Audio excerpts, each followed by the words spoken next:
Taisho Romance Theater. The viewpoints of the characters do not represent the author's stance. It's purely fictional. Demo contains mild blood, grotesque, violent, and horror elements, along with content that may be disturbing to some. If you feel uncomfy, if you do not feel comfy while I'm playing this game, please take good care of yourselves. Feel free to pop a lurk or pop away. Come back in about an hour and we'll be playing something else. But this game is really pretty. It has really nice art and you should check it out at least a little bit. Certain scenes have grotesque imagery, including exposed entrails. Yesterday we saw brains on the ground. That's fine. That's fine. Go for it.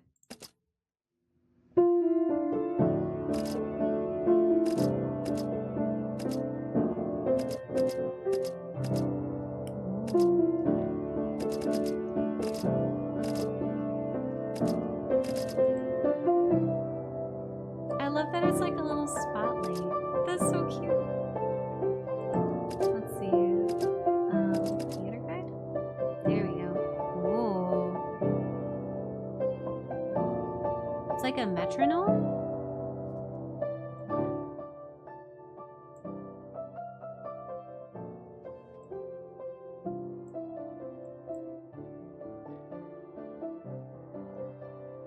That's so cool. It's the little things. It's the little things.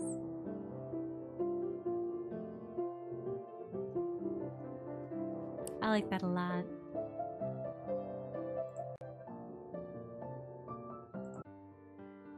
I think I might be dreaming. Let me know how the audio is, by the way. Oh. A warm, soft darkness wraps around me. In the boundless distance, specks of light glimmer like emeralds. Thank you for the deep breath. I drift in this amniotic blackness which bathes my bare eyes, ears, nose, and mouth in bliss.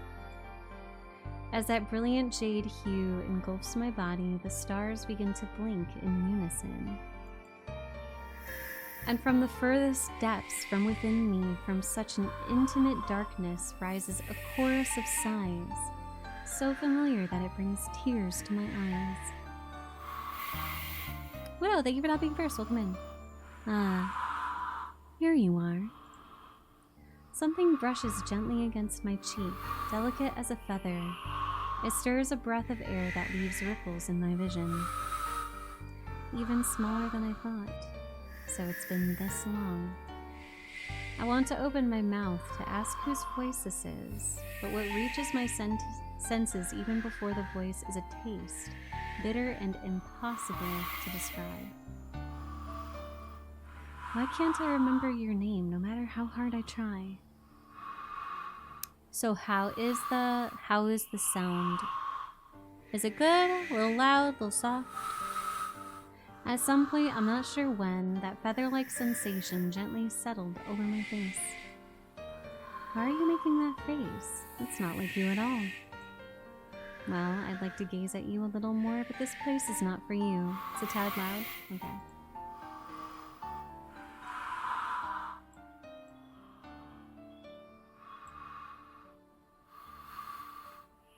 How would that be if I kept talking like this and kept reading out stuff?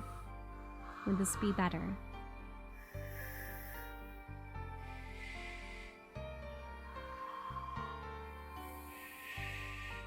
Text speed, auto forward time.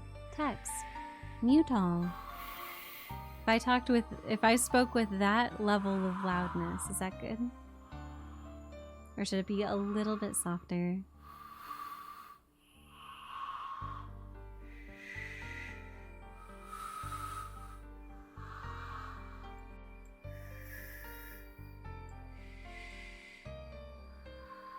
But this place is not for you. I'm sorry to have troubled you. Kotori. Kotori Sakuma. Next time we meet, don't forget me. Kotori? Kotori? Look at the person! Look at them! Look at their hair. Their hair's so pretty. I am in the way of the art.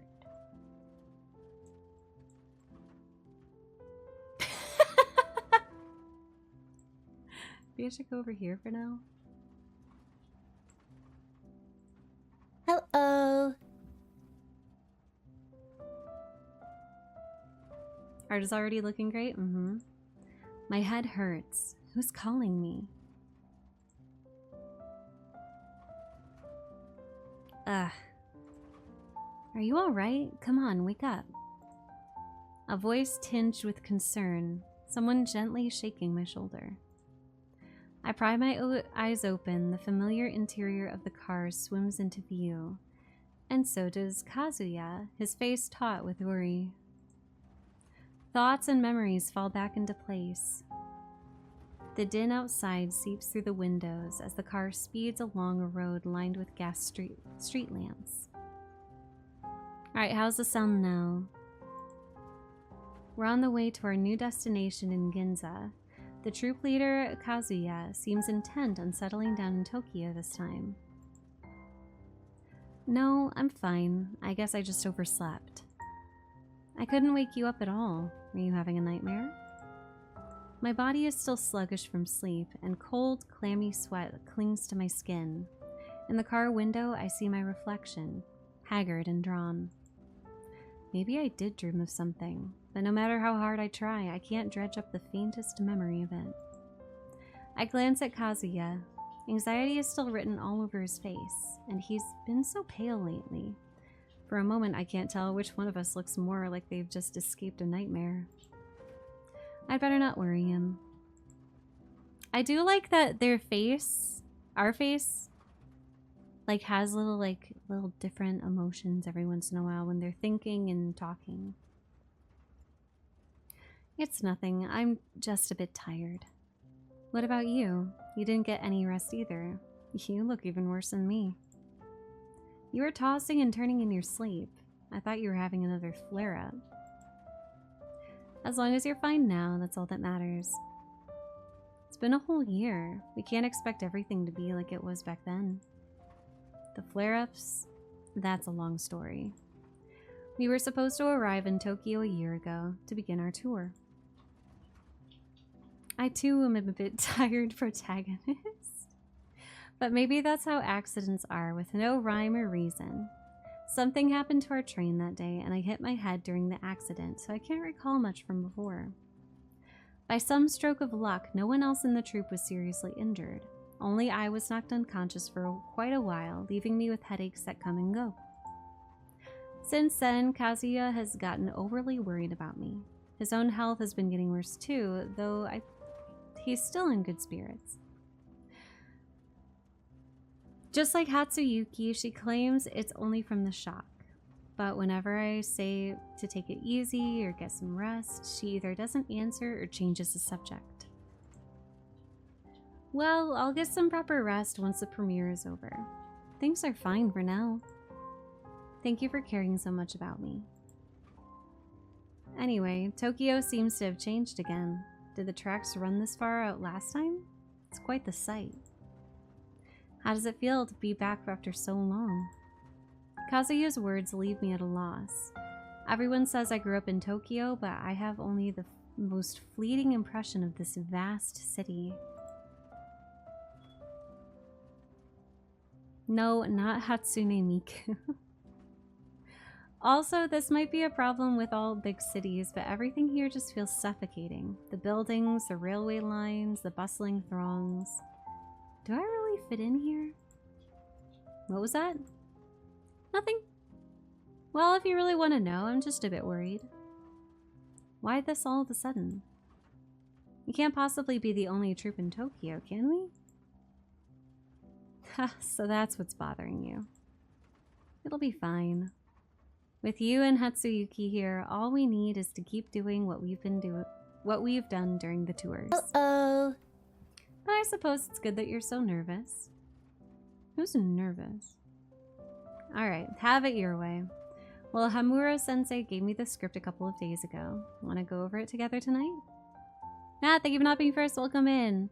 Also, we're about to have an ad. We have a 3-minute ad once every hour to get rid of pre-roll and mid-roll ads. Our ad break will be starting in 30 seconds. I will wait until all of you are back to continue our game so you don't miss anything, okay? The sofa is very pretty.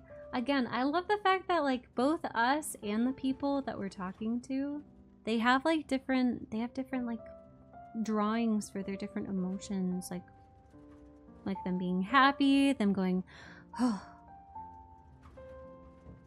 them being perplexed. It's very cute. It's very good. It's a lot of little details.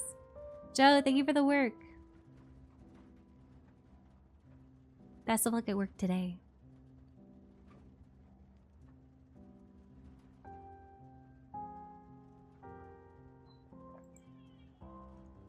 And I do love that you can look back in the script. You can look back at like what has happened so far, which is nice. So if you forget.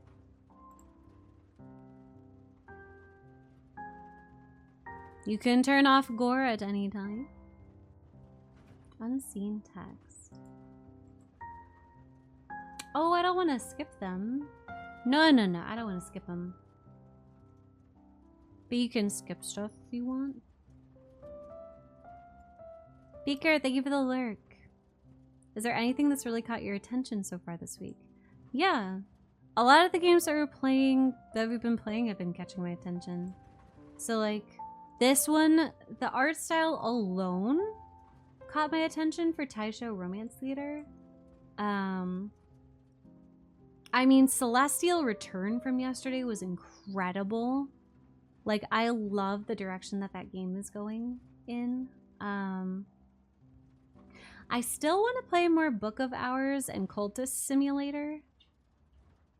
And Live for Smoke and Mirrors is so interesting. And we're halfway through that one, which is pretty cool. There's a lot. There's a lot of games. Butter Side Down was pretty dang funny. You have to go through it a few times to collect all the information. Love is in the Airship, like the protagonist. You almost want to hear what they're going to say next because it's just so unhinged.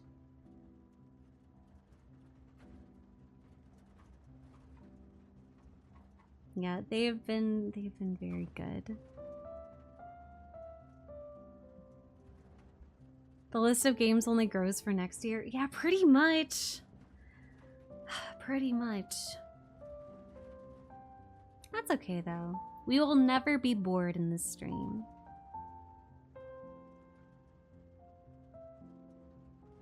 Gentle, hey Matt, you need to know that you have been nothing but wonderful. You are nothing but wonderful. Even if you are having a negative day, even if there are gray clouds in the sky, you are a source of sunshine. You're doing a fantastic job, even if sometimes it's hard. Keep on doing the best that you can do because that's all that anybody could ask or expect of you. And if your best on one day is just sitting down and being a little potato, then be a little potato. Because you can't be 100% all the time. That is unrealistic. You're doing a great job. Keep up the great work. All the good energy to you. I can't tell you how many times I've accidentally skipped dialogue in a visual novel type game, so it's nice when they include a script. I agree. Especially like, sometimes we'll accidentally skip dialogue because I'll accidentally hit a button that I don't mean to. Like something will fall or I'll drop my controller or what have you. And then I'm like, shoot, I feel like I missed really important information. And then I can't go back unless I reload a save. It's like, dang it. So it is very nice when they have a script, especially like, let's say you, you know, you save and you maybe don't play it for a couple of days and they're like, oh, right, what did they say? What happened last time? Then you can read back. It's very nice. Yeah, we got you, Mac. Welcome back, every streamer who was stuck in the ad. We waited for you. All right, want to go over the script? Hamuro-sensei came back. Hamuro-sensei is a playwright on good terms with Kazuya. Kazuya has always held them in high regard and entrusted them with the script this time. Although Hamuro-sensei is technically a member of the troupe too, they've always been elusive. I haven't seen them a single time in almost a week on the road. I thought we'd be waiting a while longer. You mean it's just that no one told me? Sorry. I was planning to tell you once we got settled. Since we've been on the go lately, rest has to come first. Ah, Nihonbashi. We're almost there. Not this again. Fine, I'll let you off this time. So, this is Ginza. The closer we get to Ginza, the more I can sense Tokyo's opulence. My only real impression is of the crowds, but here at least the extreme value of every square foot of land is almost tangible. Living in a place like this, Kazuya said we have an investor's backing, but I still can't help feeling uneasy. Not to mention the car rental fee. We used to pinch pennies to make ends meet. My thoughts drift further and further away, and by the time I regain my focus, Kazuya has already moved on to another topic. Oh, did I ever tell you about where we'll be staying? Sorry, what? Apart from mentioning it's in Ginza, he's never brought it up. It must have slipped his mind with everything going on. The house we're staying in, half the ground floor is rented out to a cafe. I hear it's quite a popular spot. Though coffee isn't really a novelty in Tokyo anymore, their fresh fruit ice cream is one of a kind. We love ice cream! I remember you and Hatsuyuki loved this back in school, and you were the only ones who could afford it. I almost say, isn't it kind of weird eating cold treats in winter? Hell no, it's not weird. I go out and I go get ice cream in the middle of a blizzard. That's not weird. That's on having a sweet tooth. But the look on Kazuya's face somehow stops the words in my throat. It's like he's lost in memories. Maybe I really did love those little treats back then. Ice cream isn't all the time food. I'll give it a try if I get the chance. You've still got some way to go. Anything else on your mind? Tell me more about the holidays. Oh. Sounds. Why the sudden interest? Where do I begin? I guess I'll start with how things were before the troupe came together. We first met in Sasaki Sensei's piano class. He always had that stony face, looking so glum. I couldn't really hold a conversation, so Hatsuyuki tried every trick to make you smile. We found out you liked ice cream only because she dragged you to try out the nearby cafe. You barely said a word, but you sure weren't shy with food, so... That's a mood. Then you blurted something out, which is how we learned that you just thought it was so cool. Hey. As much as I'd love to shoot this down, that does sound like the kind of thing I'd do. Judging from Kazuya's expression, he could keep going. No, I don't think that will go well. Let's leave it at that. Anything else? How have you two been lately? You and Hatsuyuki both look so worn out every day, and your mind is always wandering. You two aren't keeping anything from me, are you? No. Why would we? I haven't even said anything and you're getting all worked up? Sorry, I just what? I was teasing you earlier, but the truth is we've had so many delays getting to Tokyo, I didn't want to bring down the morale. Kazuya forces a smile, but it seems rather strained. Bach, thank you for not being first. Welcome in. I'm sorry, I shouldn't have pushed you like that, but you know you can always talk to me about these things. Yes, I know you worry about me too. Thank you. I can tell you have more questions, don't you? Script. Hamuro-sensei said it's based on your... Right, you don't remember. You once brought back a manuscript of an old play from quite a long time ago. Hamuro-sensei took a look and said it was very inspiring. Apparently this new script was influenced by it. I brought that? Yes, but that was ages ago, back when the troupe was just getting started. Later, you gave the manuscript to Hamuro-sensei. If you want it back, I'll ask him for it when they return. Kazuya, sometimes I think he really takes things too seriously. It's fine, no need to bother. Oh. It looks like it was drawn with pen. It's so cool. It's so stylized. As we speak, the car makes a turn past a cafe sign. It veers away from the bright, bustling main street and comes to a stop in a narrow alley. All that glitter and clamor vanishes abruptly, along with the words I meant to say. Oh, this is what it looks like outside my house right now. The alley is deserted but neatly swept. The space before the doorway is lit by the dim glow of a yellow lamp. The cars carrying the other members are already parked up ahead, and people are moving back and forth with luggage. Alright, let's go. I didn't even notice Kazuya getting out. The coat draped over his arm adds to his gentlemanly air as he opens the car door at my side. Never mind. It's cold. Chloe, thank you for the follow. Welcome to the stream and welcome to the Mooshman. How are you? Oh. After so long inside the warm car, it slipped my mind how biting the wind would be. This game looks like fun. It's so pretty, isn't it? Isn't it gorgeous? Isn't it gorgeous? It's not fully released yet. This is just the demo. It's just the demo, but it's called Taisho Romance Theater. It's on Steam, and it's part of the festival that's happening right now on Steam. The Choose Wisely Festival. It has choices that matter, and it has 4, count them, 4 different romance options. 2 men and 2 women. And as a bi queen, I'm so excited for that.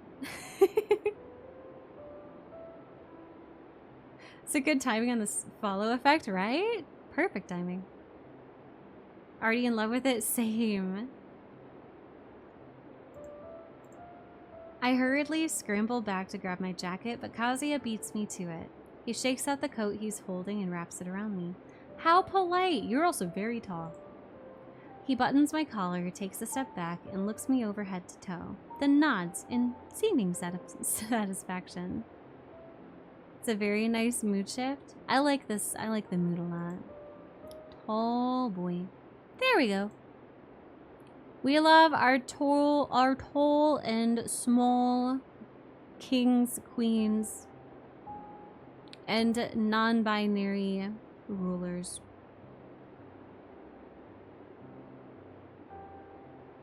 Majesties. His faint scent of alcohol and antiseptic is now more noticeable than ever. Were you drinking and driving? Please don't. The chilly air still brushes against my exposed skin, but for some reason I feel as if I'm burning up instead.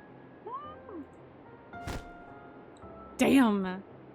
I'll go in first. Ha! Hello! I'm trying to shake off this odd atmosphere, but as I hastily barge ahead, I forget to pay attention to my surroundings. Before I know it, I've crashed headlong into a young man. It's not the pain that hits first, but a strange, cloyingly sweet smell like rotting fruit. I am loving the descriptions. Sorry, I wasn't watching where I was going. Are you alright, Sakuma-san? Kodori, are you okay? I'm fine. Sorry about that. I'm just glad you're okay. Let me carry those up for you. You are such a gentleman. What a good egg.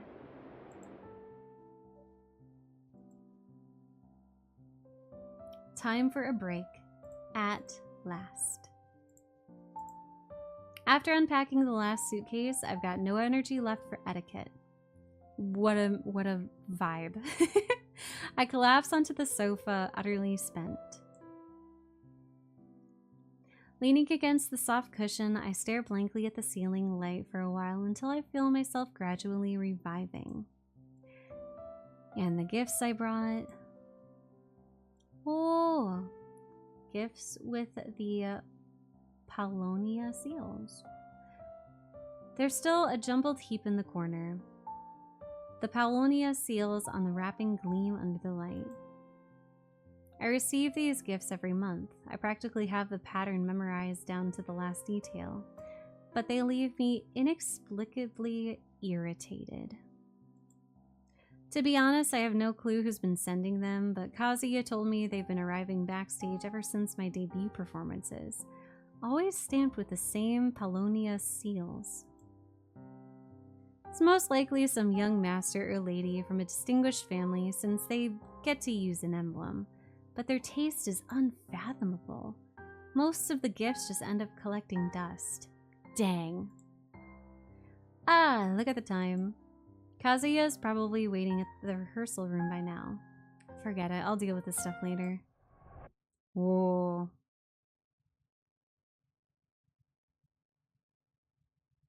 My hair's fine. Holly, thank you for not being first. Welcome in. I turn to glance behind me. It's empty. Nothing there at all. Is that just my imagination? Why am I getting so paranoid?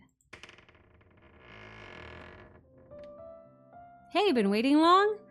Coterie! Kazuya, help! Not at all. Really, wouldn't it be better to take a break tonight instead? I reflexively touch my face. Kazuya notices, and I can't help but laugh.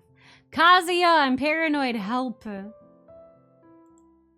Don't worry, you haven't got the eye bags. Here's the script. Why don't you take a look first? He hands me a stack of neatly bound papers, the cover entirely blank.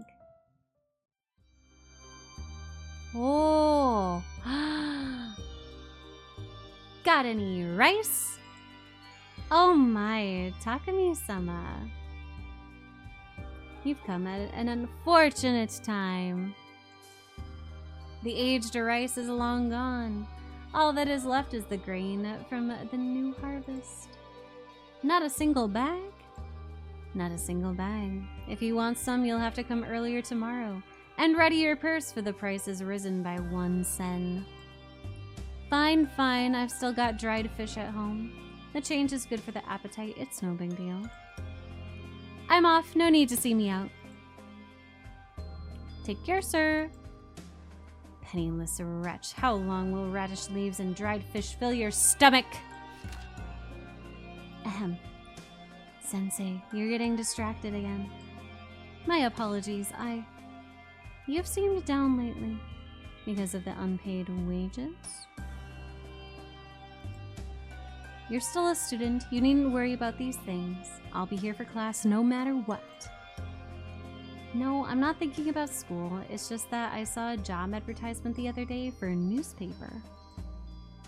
I was thinking, you write such fine essays, Sensei. It wouldn't hurt to give it a try, don't you think? And it pays so well. But it's been years since That doesn't matter, Sensei. There are lots of students eager to try their luck and in urgent need of your guidance. I'm out of firewood. The rice, too. Where did these rats come from? Not a grain spared!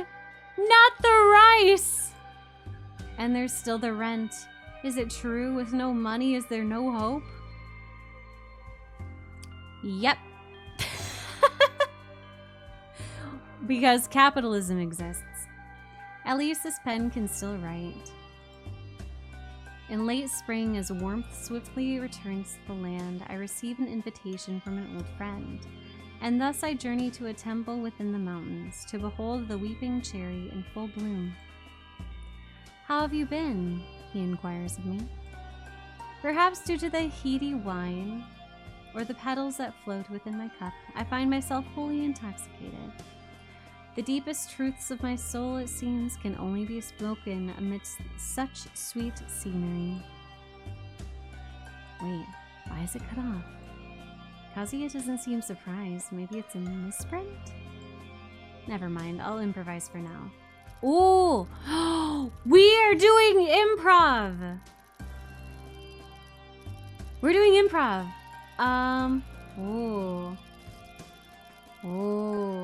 Improv. Okay. How have you been? Never did I think the pursuit of happiness would be so exhausting. Parents, the less said the better, but perhaps there's some worth to be sifted from their actions. I simply think in this moment all is well.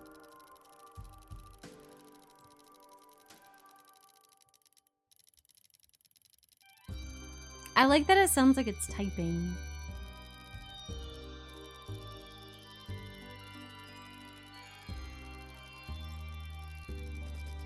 How about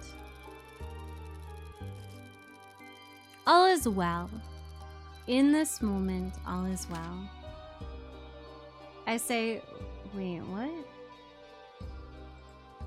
As soon as I speak that line, the remaining text is swept away by some unseen force. In its place, black lines writhe and squirm across the page, weaving themselves into new words faster than I can blink. My blood feels like it's boiling, surging through my veins, searing my throat. The pain blazes like I'm swallowing flames, as if a raw flesh is being torn from my mouth to feed those growing black lines. Brandon, thank you so much. I hope you're having a wonderful day. My mind goes blank. When I manage to come to, I flip ahead a few pages. The text has settled in a coherent story. There's no remaining trace of the distortion from before. My friend's face is steeped in the glow of dusk, and a faint memory stirs. No, that's not how it goes. My eyes are fine. Am I haunted or something? A dull ache blooms in my head. My temples draw tight, pounding. Those black marks imprinted on my retina still twitch spasmodically in the corners of my vision. Yeah, improv is pretty hardcore nowadays. But as soon as I focus my gaze, they turn into perfectly ordinary blocks of type, lying completely still. It's as if this is how they've always been, as if everything I just saw was a mere illusion. My dazed look must be too obvious. Kazuya puts down the script with that mix of confusion and concern back on his face. Is that all for today?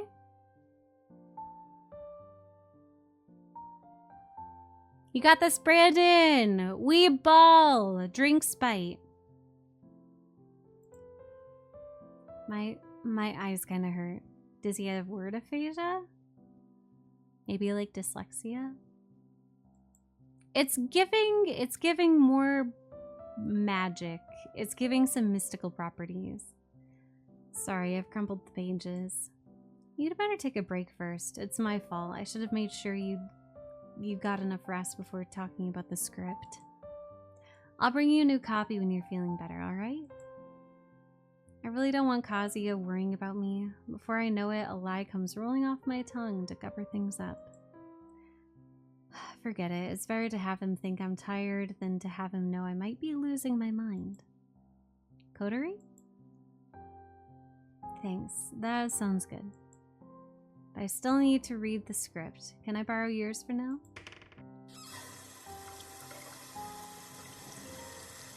As the cold water splashes my face, there's a belated flare of pain in my forehead. Kazuya's copy of the script is also the altered version, but he wouldn't joke around like this. And he couldn't possibly be in cahoots with me to trick myself. Everything seems as though it's always been this way. And that thing I saw in the mirror, what is going on?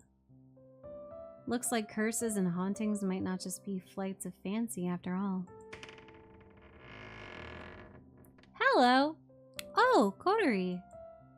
Huh? Hey, superstar. You don't look so good. Is Kazuya be giving you a hard time? Hatsuyuki. Only the sound of that familiar voice makes me realize I've been in a trance here for who knows how long. Oh, The troupe's leading actress blinks at me. She's standing before me, her green eyes as vivid as two emeralds against her pallid skin, their gaze locked unwaveringly on my face. When did you get here? No, wait, did you get any rest? When? Oh, I guess from around the time a certain coterie was spacing out and his stomach started growling. Growling? Alright, let's go grab a bite to eat. You can't sleep on an empty stomach, just think of it as keeping me company, okay?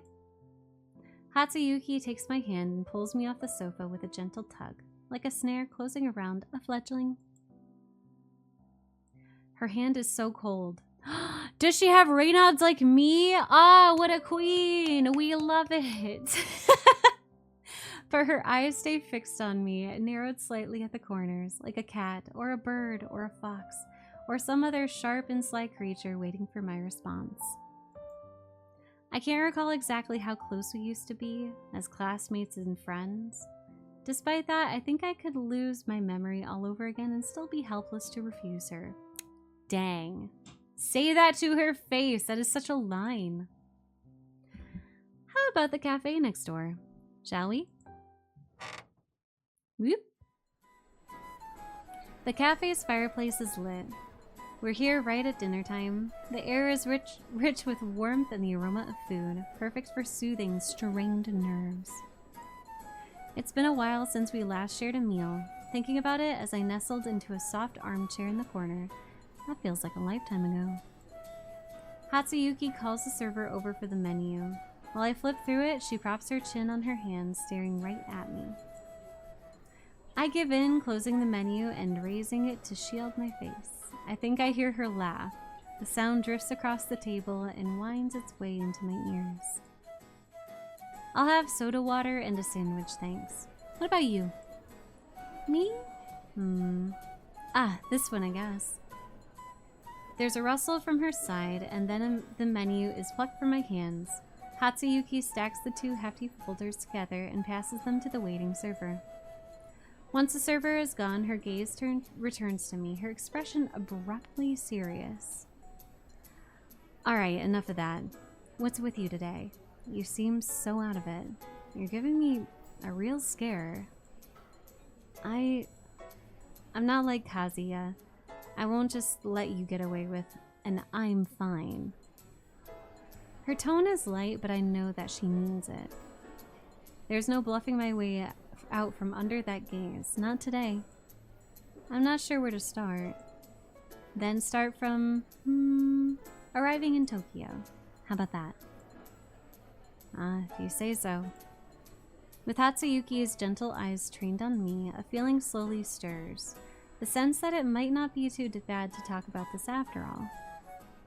When I finish my last sentence, Hatsuyuki is still watching me, silent and solemn. After a while, she smiles. There's something a little uncanny about it. Had any dreams lately? When I fell asleep in the car, I think I dreamed about something really important, but I can't remember what it was. Well, let me think. I'm sure you've heard all sorts of Japanese legends about gods and spirits, haven't you?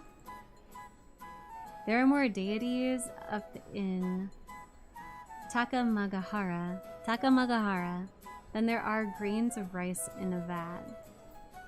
Wait, are you serious? Since your surname is Sakuma, I'd say that's the most likely possibility. Here, hold up your hand. Block the light for me. What's Sakuma got to do with it? Even as I think this to myself, I'm already reaching out to enfold her small, cold hand in mine. Matt, I'm glad you're enjoying the stream.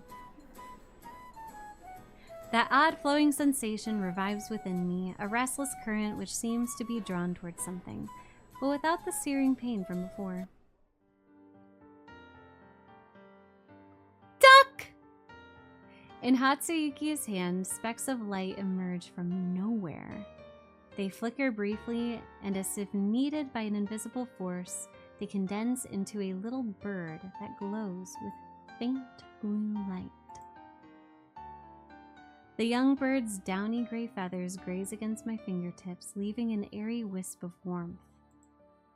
It perches on Hatsuyuki's palm, head cocked to the side, looking very much like a duck. Is that a swan? When I finally manage to stutter out those words, Hatsuyuki bursts into uncontrollable laughter, her shoulders heaving with mirth. In the blink of an eye, the little bird dissolves back into specks of light and fades with her chuckle. It's a duck. Just a duck.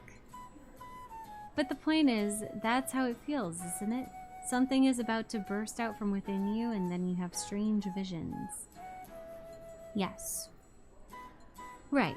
We've still got time before the food comes, so I'll tell you a thing or two.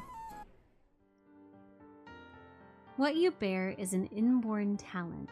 The gods generously bestow their dregs upon the lucky few, and so we gain a sliver of power that was never truly ours to wield. Who can say if it's a blessing or a curse, but it invariably grants us some special abilities. And of course, it's passed down through the bloodline, and that part isn't great. I'm not sure what exact terminology is used in Pajan? Words! Japan! But anyway, just think of it as sorcery, Onmyoto, or Shinto magic. That sort of thing. Need some water.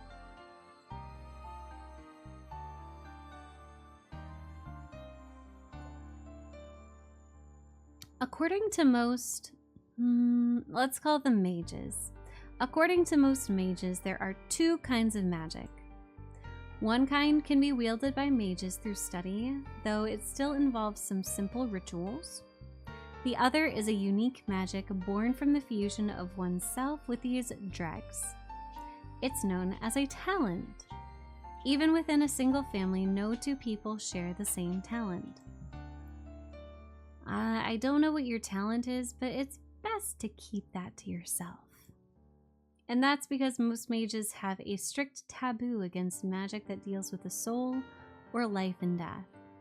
If everyone were to treat life and death so carelessly, the world would be thrown into chaos. This kind of magic also takes a tremendous toll on the body. My point is, keep your secrets, even from me. If the burden upon the body or here, Hatsuyuki lifts her hand and taps her temple, becomes too great, the mage's flesh will gradually mutate into a more primitive state until they transform into a monster, mindless and deathless. Most call this process reversion, and so far there seems to be no way to undo it. Back to the happy music after all of that really important happy conversation. You mentioned earlier that I'm named Sakuma, so that's why you brought it up? Just like I carry the named Baryaka, hold on, I got this. Baryakinskaya. There we go. The Sakuma family is renowned in Japan too, after all. When we first met, you were just an ordinary person. I never expected it to turn out like this. Maybe it was that accident. I failed to protect everyone. Hatsuyuki's voice gradually lowers and her expression clouds. Her fingers twist together. Accidents can't be predicted. That's just how they are. The waiter arrives with the tray and starts to arrange the dishes before us. Only then does this transient space of ours awaken from its heavy silence. Food! The sandwich exudes just the right amount of heat, and the wheaten aroma of the toast mingles evenly with the fragrance of the scrambled eggs and steak. This is making me hungry, and that's a problem. Combined with the lettuce sprinkled with the sauce, it all sparks a rare thought within me. That seems worth a try. Before Hatsuyuki sits a plate of konjac drizzled with maple syrup. She frowns as she struggles to swallow an entire piece. She once said that she hates this sort of thing since it's like biting into a limp and slimy slug. Ew, might be making my doubts too apparent. After catching her breath with a gulp of lemonade, Hatsuyuki begins to speak, uncharacteristically hesitant. Don't give me that look. I need to keep in shape these days. Zed! Read out waddle, read out blanky. I just don't want to... Wait. I don't want to have to adjust my costume later. Zed, thank you so much for 48 months on a 48-month streak. Officially at 4 years. That's insane. It's not almost, it's exactly. That's 4 years. That's 4 years. Sad, thank you so much for the self-care as well. I need it.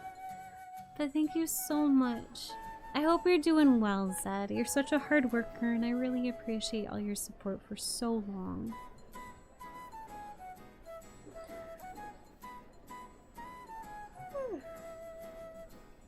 That was a good stretch. Thank you. How do you like the food here? Well, my tongue's having a pretty good time. Is that so? Good.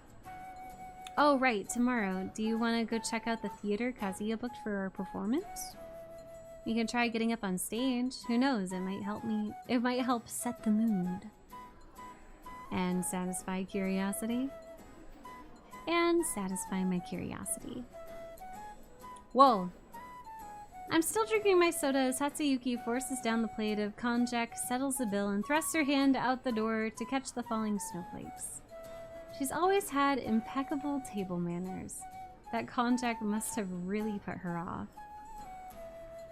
I pull on my coat, doing up the buttons as I pass through the motley crowd loitering in the cafe, until a strangely familiar figure brings my feet to a standstill. It's a girl clad in an ornate gown, expressionlessly sipping her drink. The red and gold flare of her skirt reminds me of a fish gliding through dark water. Her table is laden with dishes, and a maid stands next to her, slicing the food. The girl's back remains fastidiously straight. Even her spoon swirls through the coffee without a sound. She is very ornate. There's aura here. All the character designs freaking right? But when those golden eyes turn in my direction, a shiver runs through me, just like a serpent just clamped down on my neck. Snagging back to myself, I flee. I shove open the cafe door and put its bulk between me and her gaze. What's up? Why the rush? There's a pretty lady in an ornate gown eating a lot of food and staring at me with golden eyes. How are you, Hatsuyuki? Nothing, we should get back. Hatsuyuki saunters down the street with me in tow. The sky has darkened and a thin layer of snow carpets the ground, already melting in the warm air issuing from the storefronts, and then freezing again to form slick ice beneath our feet. Round the corner, a simple udon stall sits at the mouth of the alley. The rich scent of oil and soy sauce bubbles forth. It brings some touch of life to the otherwise deserted alleyway. Even from this distance, I can hear the drunken hubbub at the stall. Oh! Chief, can you keep it down? What? So that bastard can dump his hot potato in my lap? And I can't say a damn thing about it?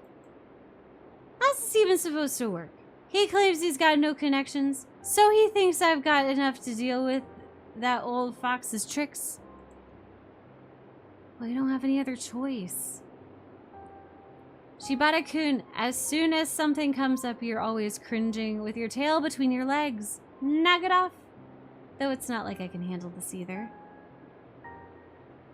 Tell me, what the hell does he want from us? The kid refuses to go home. What am I supposed to do? Break his legs and drag him back? That would get you fired. Don't do that. Don't do that.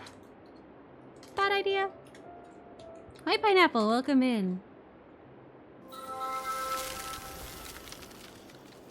Sag! Almost a year copium. Copium!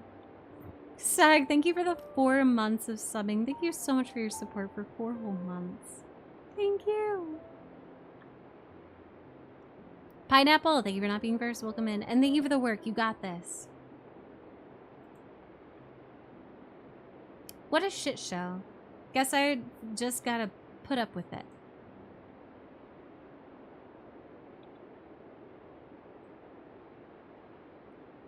Sag, thank you for not being first. Doing good. How about you?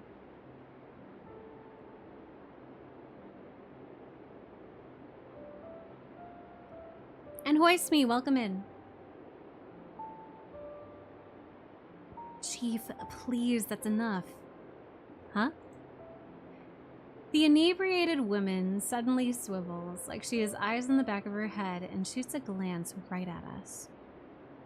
Then she gives the young man next to her a hard smack on the shoulder. Ow, Chief! Whatever, just eat your noodles. By the time we skirt around those 2 drunkards and make our way back to the lodgings, night has fully descended. Ahead of me, Hatsuyuki quietly nudges the door ajar. Then, like a squirrel, she slips through the narrow gap. Warm air billows out from within, and a faint tingling ache slowly returns to my cheeks, numb from the cold wind. It's pitch black indoors. I can hear scattered rustling sounds. Huh? Why are the lights all out? Hatsuyuki and I are back. Where is everyone? 1, 2... What? Whoa! Aww! Welcome home, Sakuma-kun! That's fucking adorable!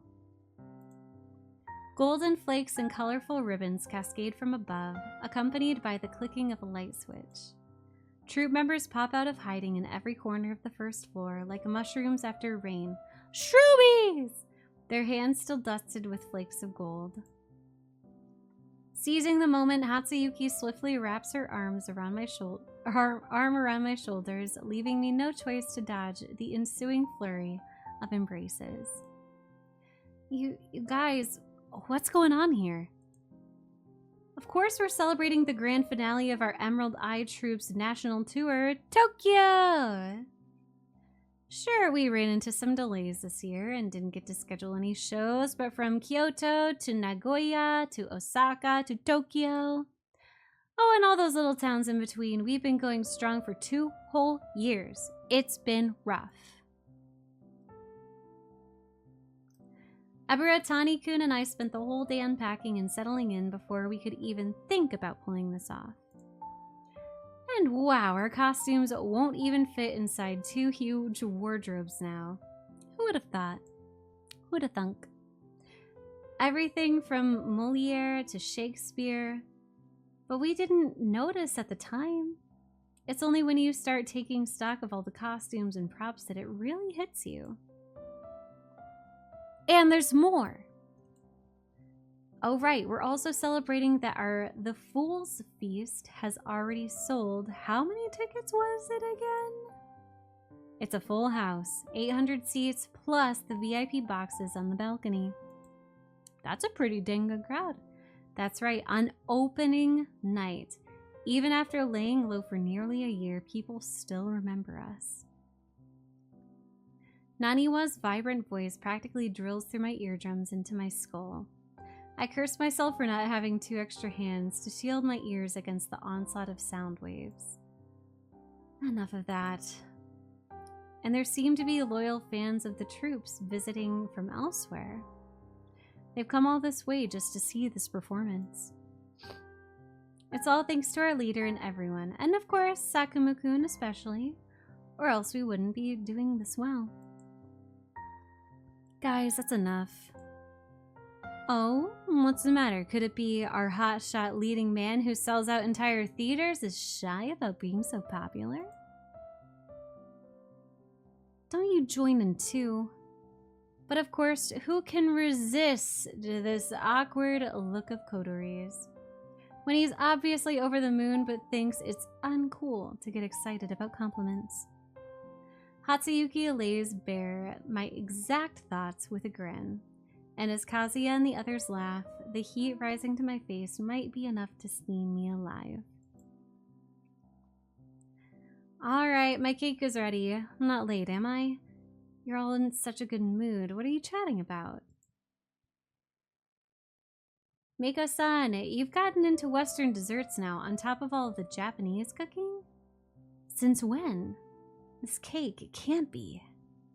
Hee, I learned from the cafe owner next door. A celebration needs something special. You like this flavor, don't you? Sniper, thank you for not being first. Welcome in. Before you get into that, Matsuo-kun's sneaking a bite. I saw him... Huh? I'm just sampling the flavor. It came out great. You guys, cut it out. I haven't had any yet. After the whirlwind of chaos, all that remains is an empty plate and cutlery smeared with cream. One by one, Kazuya persuades everyone to return to their rooms since, quote-unquote, it's getting late.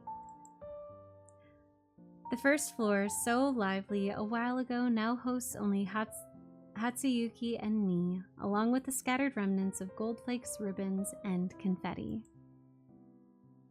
Every iota of strength has drained from my body. My eyelids are so heavy they can barely stay open. I am so tired. It's going to be such a hassle cleaning this up. Hatsuyuki chuckles when she hears this.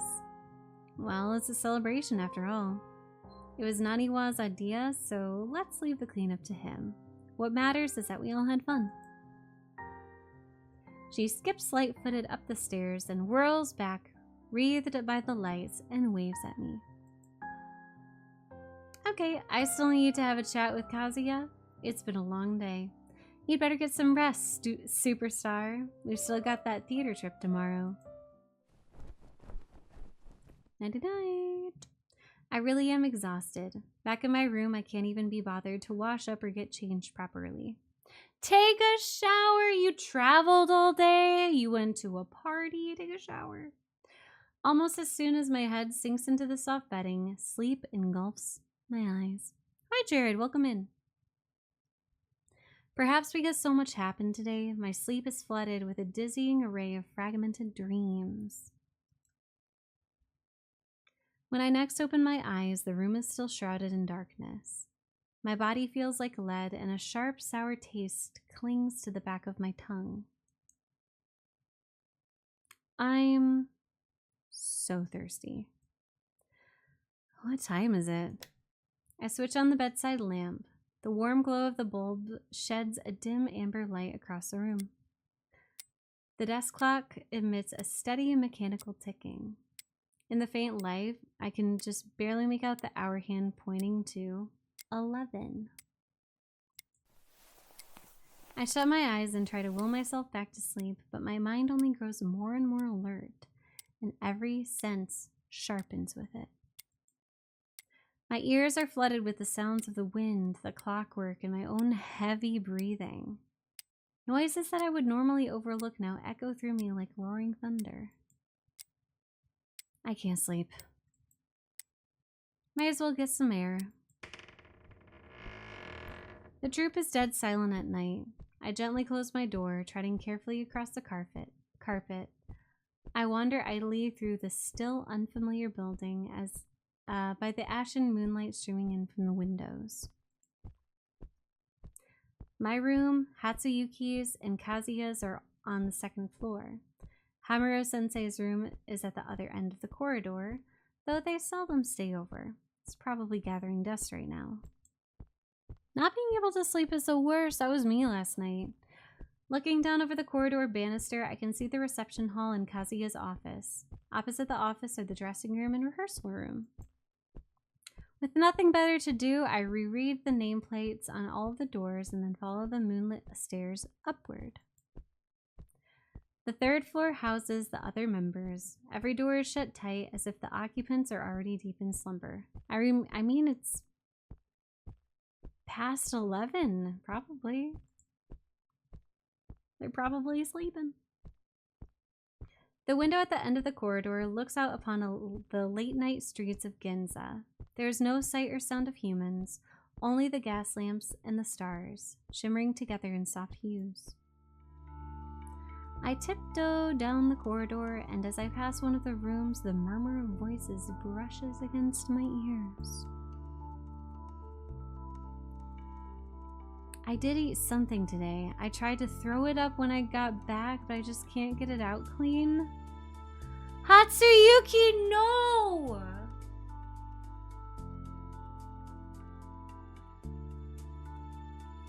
No! Is that a Hatsuyuki? Do you think it'd be better to cut it open and clean it out? The person answering her seems to be standing farther away. Their voice is too muffled to make out. Have you gotten any better at this? The stitching last time was a real mess. I could feel it even through the clothes. What are you talking about? I'm guessing this is what it means by entrails. But it's my fault too. The more times it's cut open, the harder it is to sew back together. Usually I can empty things out just fine. I don't know what's wrong today. But are you too tired for this? It's winter, so it'll be a while before things start rotting. That should be fine, right? What are they talking about? I take an instinctive step back. The floor creaks beneath me. Who's there?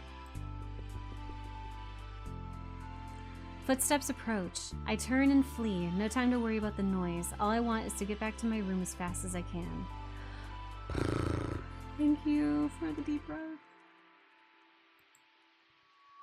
My ears are ringed from the sprint, which drowns out any sound of the door opening and closing. It's only back in my room that I realize I'm gasping for breath. I can't go back out there. I lie on the bed and steady my breathing, but my mind can't help circling back to the words I overheard. Is Hatsuyuki sick? I mean, in a way, Hatsuyuki needs therapy. Honey. Nightingale, thank you for the lurk. Before I can make sense of anything, sleep, summoned by all of this exertion, claims me once more. Just before it takes me under, I think no matter what, I have to apologize to her tomorrow. A dreamless night passes. Oh good, no weird dreams. When I awake, it's already broad daylight outside. I tidy myself up and head downstairs. Kazuya and Hatsuyuki are already up on the first floor. I'm not sure what they're discussing. Is our sleeping beauty finally awake? We were just talking about you. Morning, Kotori. What were you two talking about? Me? We were wondering if we should get breakfast together, but Kazuya is such a busy guy, I couldn't talk him into it.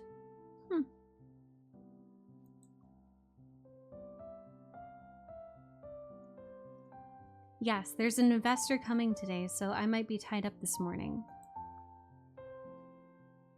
Hatsuyuki shakes her head regretfully, then makes her way behind me and gives a little shove. Looks like it'll be just the two of us then.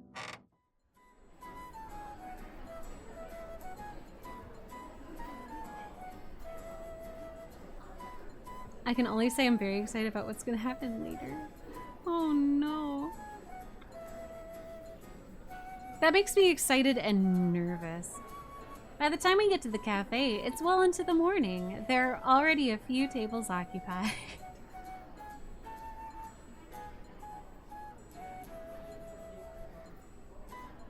I love how the night before it's like, man, I tried really hard to throw up all of my food. Should we like cut it out and clean it out? And then the next day it's like, let's go to breakfast. Da, da, da, da, da. The girl I saw yesterday is still seated in that same spot next to the window, her head slightly lowered as she sips her soup in silence. I force down my budding unease and find a spot to sit with Hatsuyuki. There's a partition adorned with greenery which blocks the view, making me feel somewhat better. Hatsuyuki calls over a server and orders a cup of hot milk. I still don't have much of an appetite, so I just ask for a croissant. Something on your mind? What were you doing last night? I couldn't sleep last night.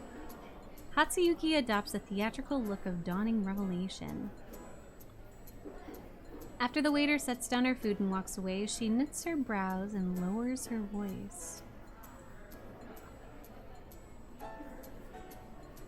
So that was you. This might be a problem. What kind of problem?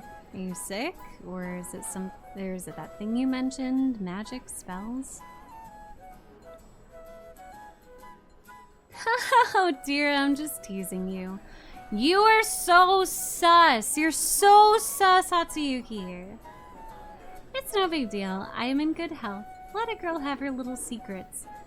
Do you cut out your intestines and wash them out of all of the food? Don't answer that. Don't give me spoils. I have sneaking suspicions. My Paradox, welcome in. She picks up her cup and takes a sip. Though her face is wan, her demeanor still brims with vigor. Let a girl have her secrets? Look, everyone can have their secrets. You can have your secrets. It's okay. I can have some water.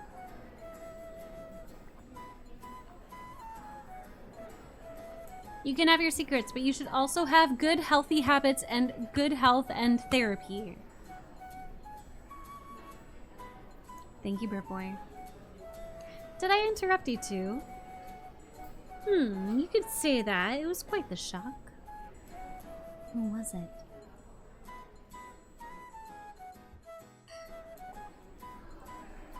Sorry. Hatsuyuki sets down her cup, stroking her chin with a mock-serious air. To make amends, how about you go to Yokohama with me to see the flowers after the performance? I hear they've opened a new park over there. You and Kazuya both need to take a break sometime in spring. It's settled then. Alright, eat up before your food gets soggy. That's the worst. Don't eat soggy food. Don't rush me. I'm gonna choke. We finish our meal, and just as we leave the cafe, a car pulls up to the alley entrance. A young man with really long hair and pointy ears like a vampire, who's in a stunning outfit, gets out of the car. Sorry, I added a lot of dialogue there. Gets out of the car. A young man gets out of the car, shakes open a black umbrella, then bends down to open the back door. A long-haired man, oh, there we go. A long-haired man who is pale with dark, long hair and pointy ears like a vampire, draped in a HOIII, steps out of the car. Everyone in this game is hot. Everyone's pretty. The umbrella shields him from the swirling snow, and even as he is escorted into the alley, his striking scarlet figure stands out stark against the sea of gray. My gaze lingers on his back. Oh, we love attractive backs. Let's go. When that face comes into view, even for a fleeting glance, I can't help but freeze. Who is he? Coterie is saying exactly what we're wondering. What was that? Nothing, let's go. Coterie's like, never mind, don't worry about it. I'm just looking at a really pretty band. Don't worry about it.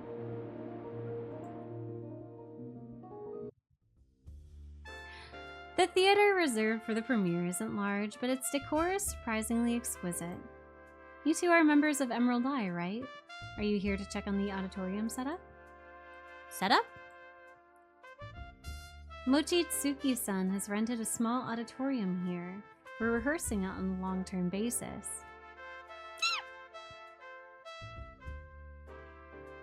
Excuse me. It's been set up as requested. I can show you two around now. How is he paying for all of this? Are we free to use it? Of course. Please follow me. We follow the theater staff down a hallway carpeted in red wool, finally stopping before a massive door of black walnut. The door stands ajar. It takes half this. Sorry, I got distracted because there's an ad break coming. No! No! Oh, it takes the staff member some effort to pull it all the way open, revealing a sizable thrust stage. The grand drapes are drawn, exposing the set behind. Several crew members are adjusting the lighting. Just as our guide has said, this place is ready for use. Hatsuyuki stares briefly at the stage, then turns around. She's silhouetted against the lamplight, her eyes gleam from the shadows. Shing! Sorry. Shing! Now, this doesn't happen every day. How about we give it a go? In the blink of an eye, Hatsuyuki whips out 2 scripts as if by magic. She tucks one into my arms, and I feel an answering twinge of eagerness. Oh, they're gonna use a stage. Dang it! Alright, I want to keep playing this. I'm very invested in all these people and what's going with Hatsuyuki and what's going on. But we do have an ad break coming up. I have to go to the bathroom. I gotta go and get something for my throat, and then we do have to start the next game. So, I'm gonna have to play more of this. I'll have to play more of this. But, on that, go get some water, go get a snack. I'm gonna save this. To maybe return to on a different stream on a different day. But go. Just before the climax. How many more minutes until the climax? I want to make sure that we don't go too far into anybody else's time slot. You know, Zeos. Like immediately? Okay, go pee, go get some water, go get a snack, and when we come back, we'll get to the climax.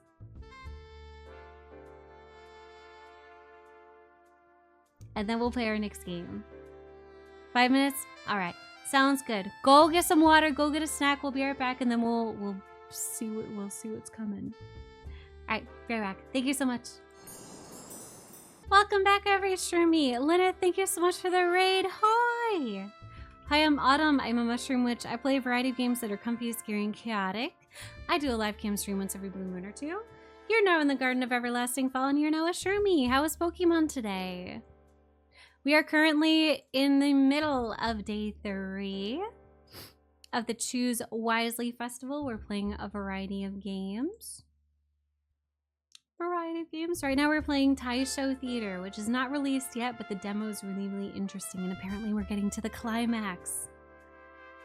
It was good. You have an Arcanine? Let's go. Let's go. Good job today. Good job, good job, good job. How is it 3:25? It's 4:25 here. Arcanine is the GOAT. We've got some Arcanine lovers.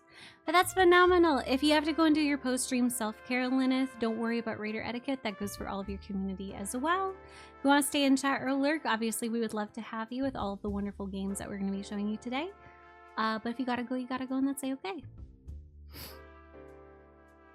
You beat all the gyms. Well done. Well done. What an accomplishment. Good work. Thank you so much again for trusting me with your raid today. I really appreciate it. Alright, let's keep on going. Twinge of eagerness. We're going to read scripts. Ever since the accident, Kazuya has insisted on my recuperation. It's only in the rehearsal rooms that I regain any sense of being an actor. But faced with a real stage, however I feign nonchalance, there's no deceiving myself. I have sniffles. I can't pretend I have no desire to stand upon it. Well then, let's try it. I'll blow my nose. Hold on.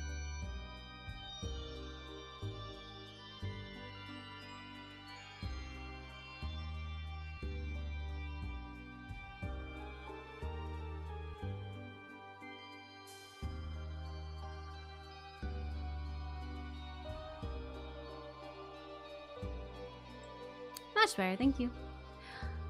Ah, why, oh why? What I wish to write, what I long to say, that is all which matters. Nothing else, no worldly concerns should hobble my steps. Milkers, thank you for not being first. Welcome in. Ahem. Sensei, are you there? I've brought you some rice. You haven't been to class lately. The students are all worried, so I came to check on you.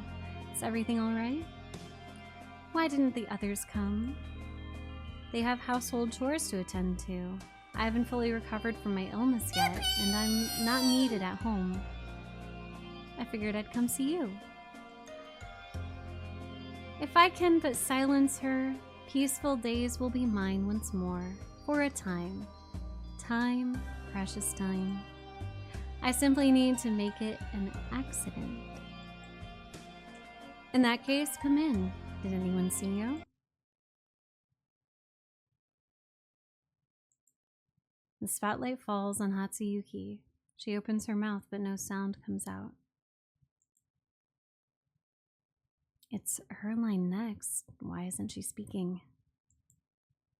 In the stifling, frozen silence, my unease grows. I hear the crew muttering. Hatsuyuki? The instant I say her name, her body sways. Then she collapses heavily onto the stage, landing with a dull thud. Honey? What's wrong? Are you okay? My mind explodes into tumult. I practically trip over myself, scrambling to her side. She lies quietly on the cold, dusty floor, her cheek smudged with a trace of grayish powder. No matter how I shake her, there's no hint of a response. I reach out a trembling hand, holding my breath, gently bringing it closer to her nose. She's not breathing. I push my nerveless hands against her chest and press up and down again and again. It has to work. She'll be fine after this. That's what they all say. I press until my hair tumbles over my eyes, until fine beads of sweat ooze from my forehead. Hatsuyuki opens her mouth and lets out a soft sigh. I knew it. I knew it would work. Thank goodness. Hatsuyuki, don't scare me like that. Please wake up.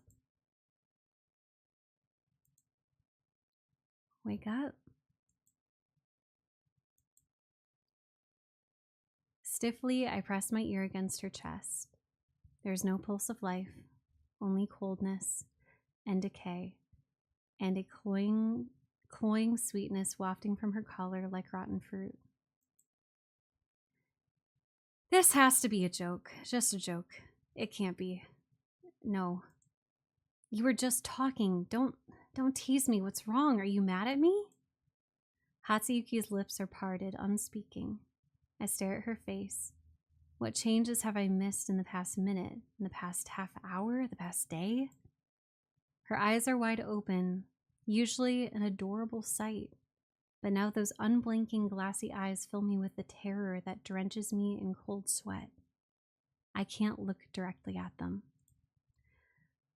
How absurd everything suddenly is now, how ridiculous. We ate together, made plans to look at flowers in Yokohama, and were enthusiastically performing just minutes ago. How can someone just die like this? Like every color is drained away in the blink of an eye, leaving behind nothing but a pale, empty shell. Where did she go? There's so much noise around me. After a while, it occurs to me that the crew is screaming. Someone pulls me away. I tumble to the ground. It doesn't even hurt. Hey, watch out. Something's wrong. Call Kazemitsuru. Son. The stage lights shine down upon her, the white light enshrouding white corpse. White dust drifting in the air. Uniformed people close in around the body, and the glassy green eye peers through a gap in the crowd, staring right in my direction. Suddenly, it shifts. I blink my dry eyes and finally see, in the shadows amidst the dust and the light, lurks a green-eyed monster. The monster ripples outwards, flowing across the stage. The monster looks at me. It crouches over Hatsuyuki's body like a soul untethered from flesh, a fetus bursting from the womb. What? I've seen it before in the mirror, the white feathered monster.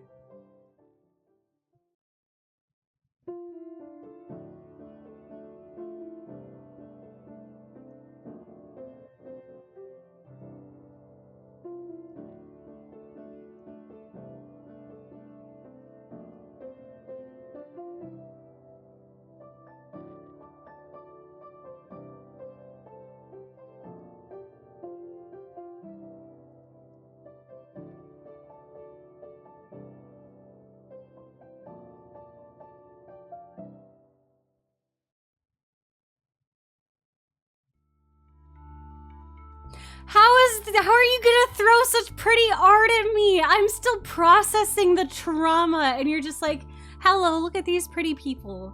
Hi, very beautiful. God dang it. God dang it. Hi, Russ, welcome in. Ah. That's crazy. They're very pretty.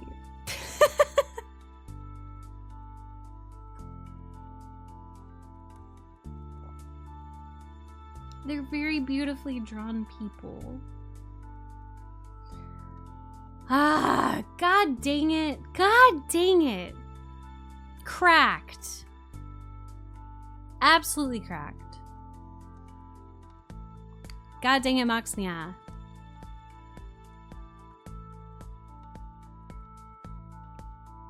I think that's a good place to stop. I'm assuming that that was the climax. Yeah. Because that was a lot. Yeah. And this feels like it's going into like a new scene. Yeah.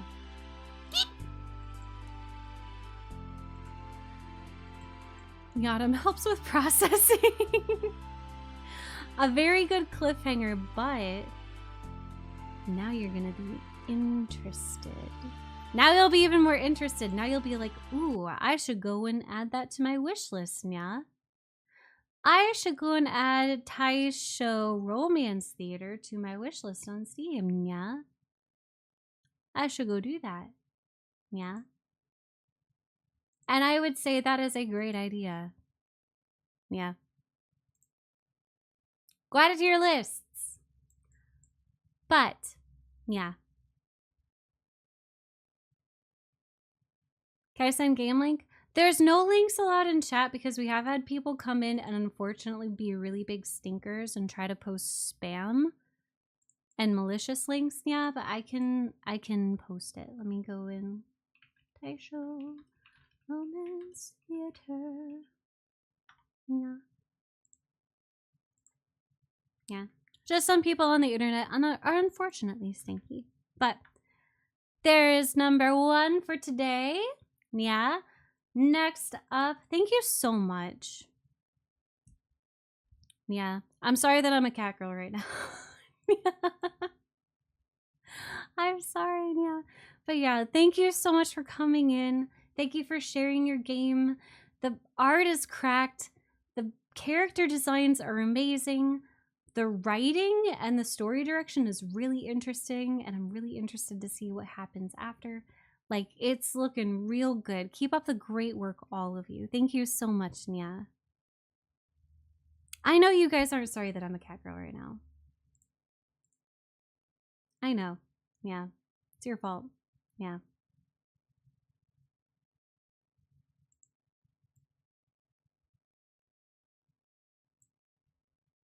Stinkers. Yeah. But on that, we're going to go and play through Artificial Selection, another game that currently has its demo out. Yeah. Artificial Selection.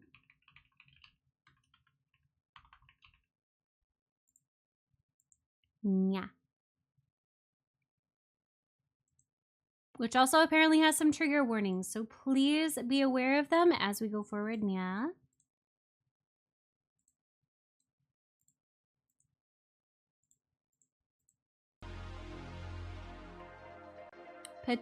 Political violence, torture, psychological manipulation, and death. Yeah. If at any point in time you're uncomfy, please take good care of yourself and pop back in maybe an hour. Yeah. But yeah, thank you so much to the devs of Taisho Romance Theater. I very much appreciate it. It was wonderful. Looking forward to the rest of it. It's on my wish list, so I will be keeping a close eye out. Do you guys by chance have like a potential release date for Taisho? Or is it still like totally up in the air? You guys are still working super hard on it. I'm very curious, yeah.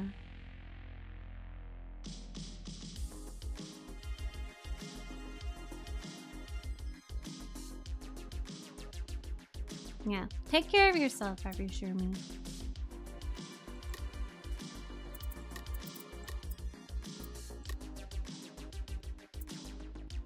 Oh.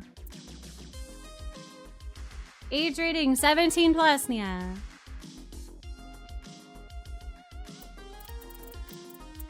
Content. Yeah.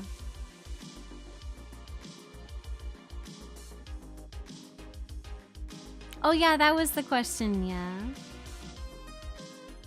Do we have maybe an expected release date, or is it still in development, working hard on it? Yeah. I'm very excited, yeah.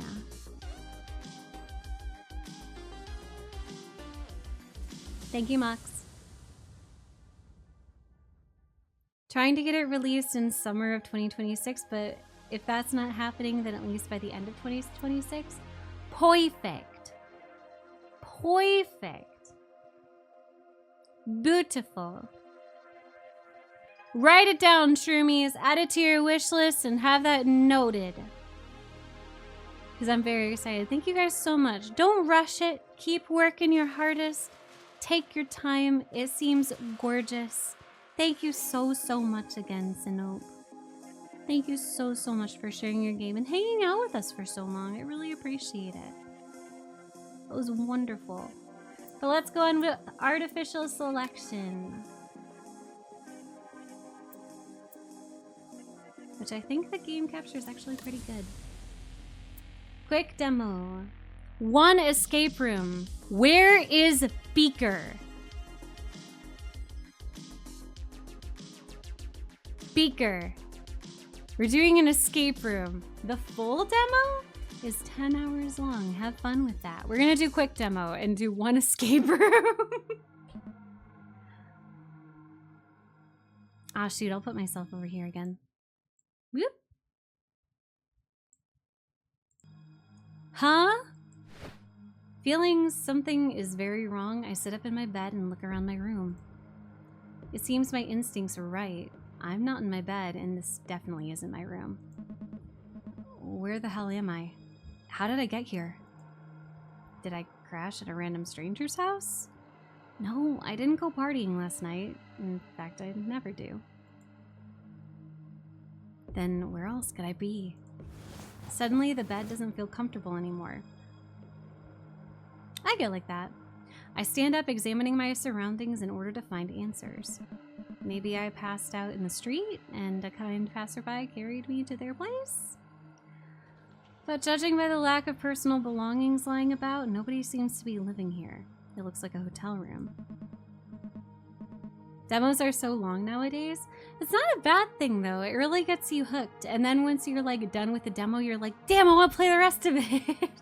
You're so invested. What the hell is going on? Is this a dream? Am I still asleep? As I draw my hands toward my face, I notice that they are shaking. Don't worry, this will all be over soon. The Dream Annie is just being buggy or something. Welcome back, Iroh.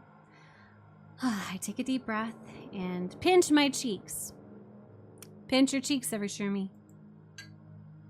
No, not those ones, the other ones. Thank you. Nothing happens. Okay, I've never actually done that in a dream before, so I should have seen that coming. But just because I'm awake doesn't mean I have to face reality. No matter how I ended up here, it's time for me to leave. If the one who brought me here didn't even bother to leave a note, then I'm under no obligation to excuse myself, right?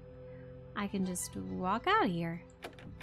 I head to the door next to the bed and grip the handle, but I can't even push it down completely. It's locked. That can't be good.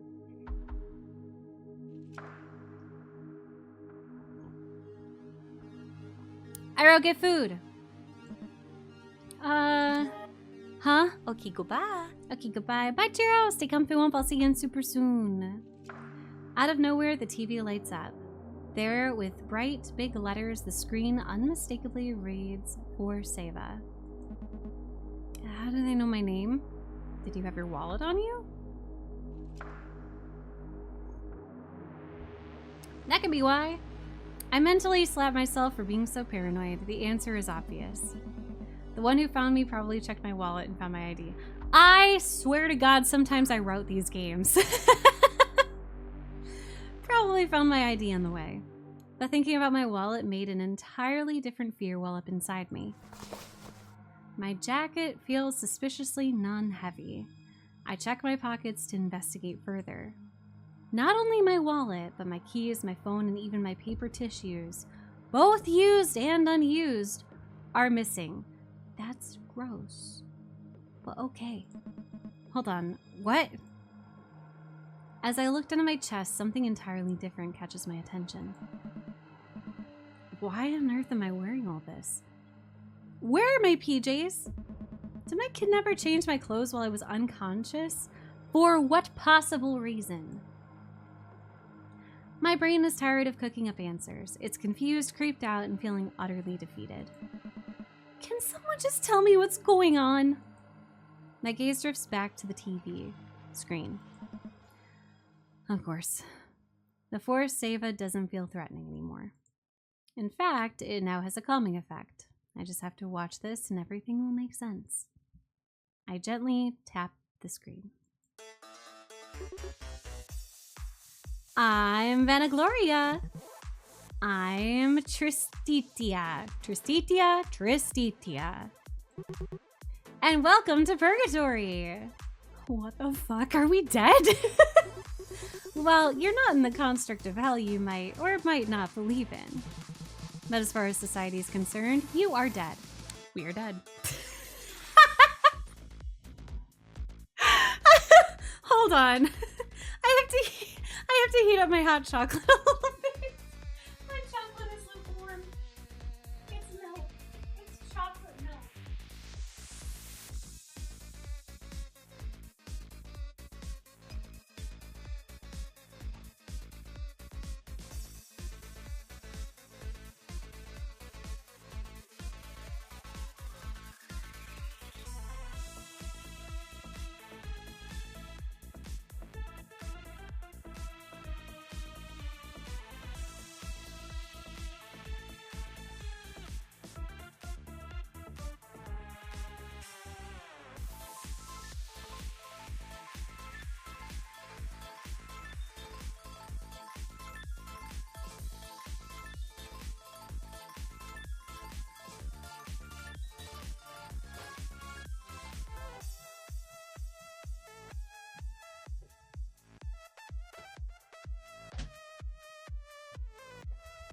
Chocolate milk has returned to hot chocolate.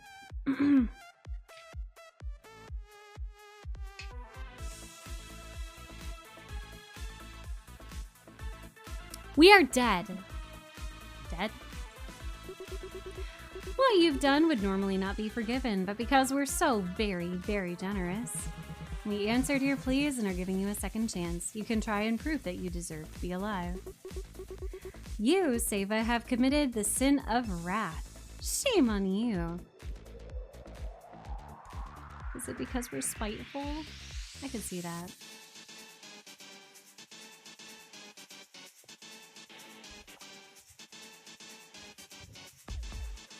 That's okay. To make you realize your mistakes, we give you a companion who is just like you. What? You and her, Aphera, make up Team Wrath. Socializing is difficult when you're all angry and grumpy, right? We want you to change that, so you should befriend as many people as possible.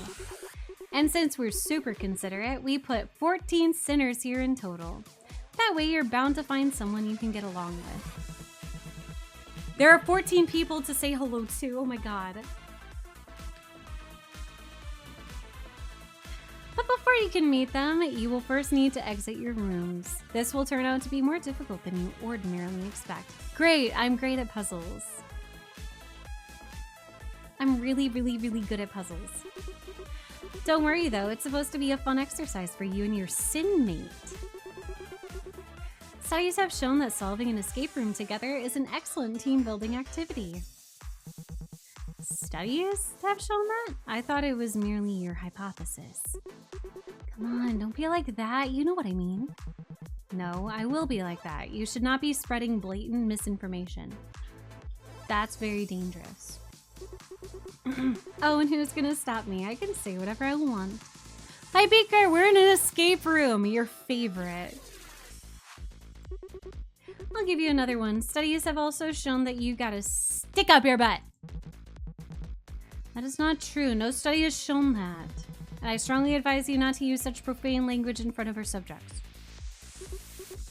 Profane? Seriously? Butt isn't a bad word. Well, it most certainly isn't a nice word either. I think it's great. See, if I wasn't allowed to say it, it would have been censored by now. I suppose this is a cause worth verifying. What's going on now? Be quiet, I am mentally preparing myself. But, what? How can this be? You said it wasn't a bad word. Aha, you totally fell for it. I'm the, how do you say, alpha? Oh my god. This introduction is kind of a train wreck, huh? Should we shut this down and try again? No, this will never work if we don't take it seriously. We will see this through to the end. Alright then. Sorry about the Seva, but you probably understood the main message. I sure hope so, but I will reiterate just in case. As soon as we're done talking, we will unlock the door to your sinmate Aphera's room. Once you've exchanged introductions, it's time for you to figure out how to escape. Yep, it's your favorite. It's your favorite Beaker. Spreading misinformation and escape. And always remember, trust and teamwork are super important. Help and rely on each other. That is all.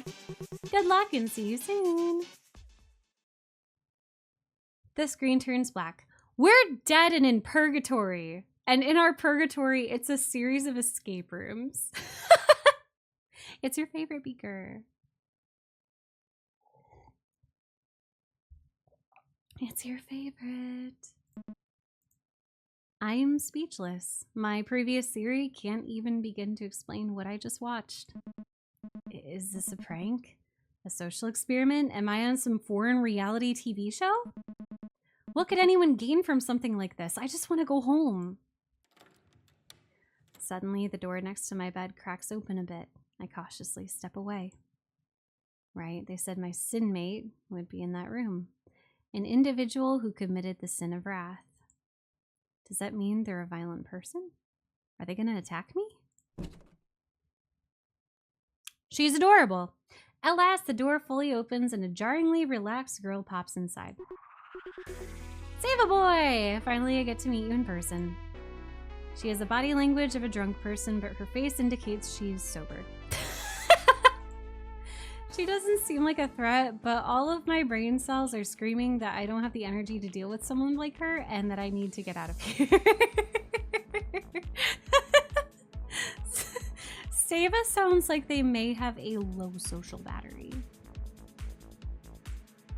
But my mouth starts moving before my feet. We know each other? Why, yes, I've heard a lot about you. Those TV people said your name was Seva and that you're my wrath buddy. So you're a Farah? A Farah nods. Okay, so we can communicate. Maybe she can help me figure out the situation. Do you know why you're here? But a Farah only gulps and stares at me blankly. I'm sorry, but I don't have time to beat around the bush. I mean, they said it's because I'm angry and grumpy, but do I seem that way to you? No, admirably chipper even. Then do you know where we are? Nope, I'm afraid I'm as clueless as you. Then why do you seem so relaxed? There's no point in worrying. If this place is safe, I'd just be making a fool out of myself. And if I'm done for, then I'd rather have a good time before I die. Honestly, valid.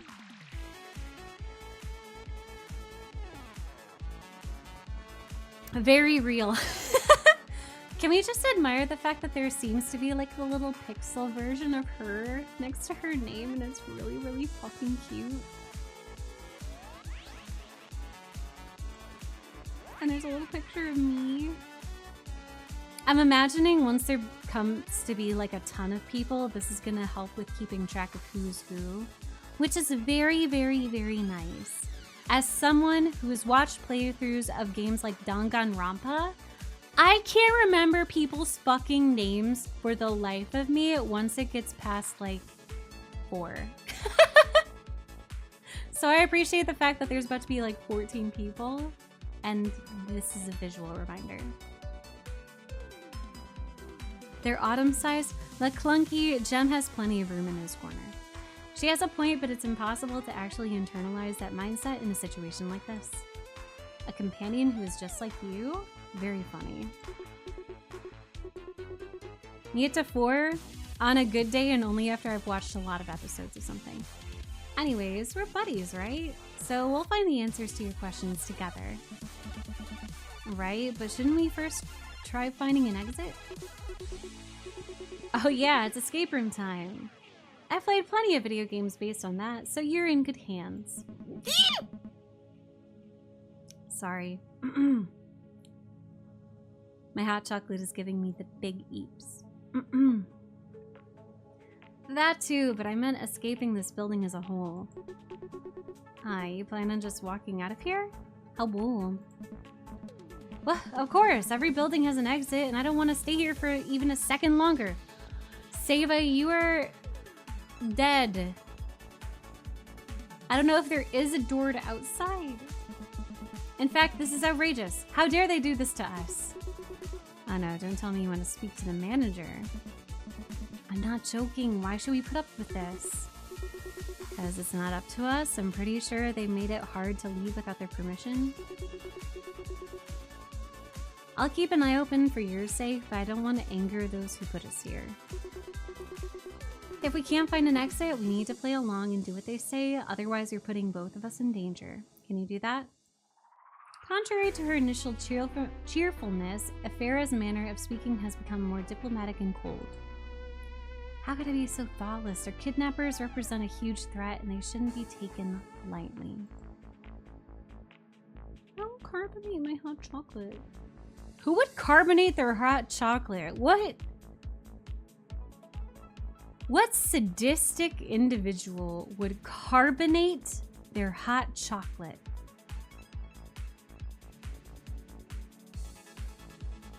Carbonated milk?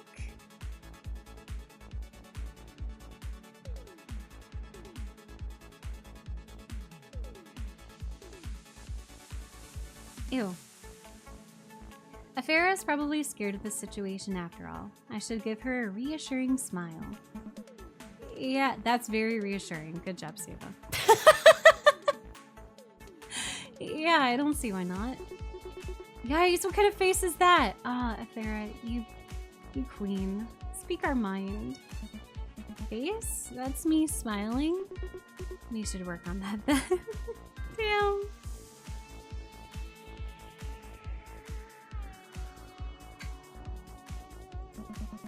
Can we focus on getting out of here instead? Good call. The room isn't gonna escape itself. This should be fun. For a beaker. Escape the room! Oh, isometric. All right, so how new are you to this kind of thing? I'll pretend I have no idea what to do. That's okay, fortunately you got me with you. The simplest part of the escape room is inspecting stuff.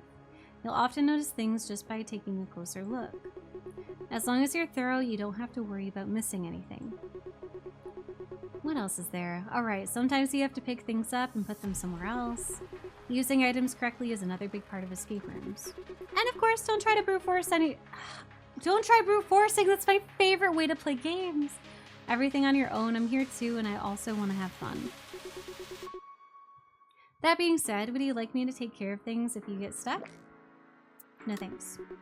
Gotcha, so you want to take these puzzles seriously. Fine by me. If you ever do get stuck, just talk to me and we can figure something out, I'm sure. And that's about it. It's mostly a learning by doing thing. Don't worry, you've got this.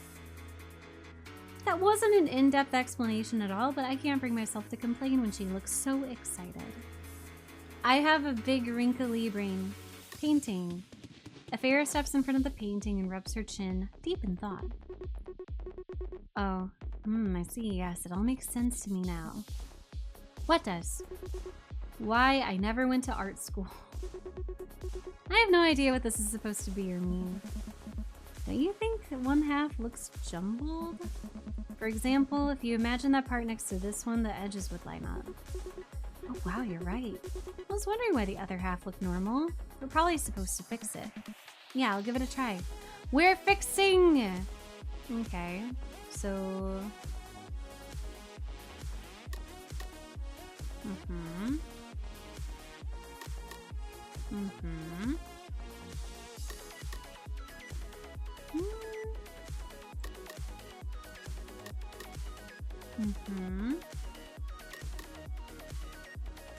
I guess I would go there?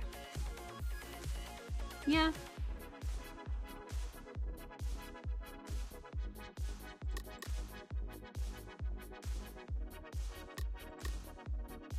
Yeah, this goes here.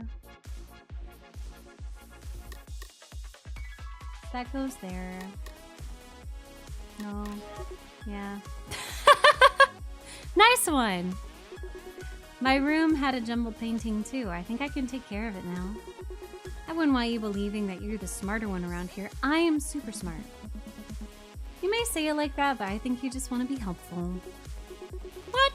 How dare you accuse me of such a thing? Despite her words, she leaves the room with a big grin on her face. Shortly after, an electronic sound can be heard and Afera comes back. Heh, I guess we're even now. That takes care of the paintings. What's that? I know, brute force! I love brute forcing, but I also use my big wrinkly brain. Looks like a flower to me. I got a few of those in my room as well. I'm sure they'll become useful somehow. You should pick it up. Oh, now you have an inventory. We will not be able to fit that many people into an escape room. You've never done a physical escape room though? Beaker.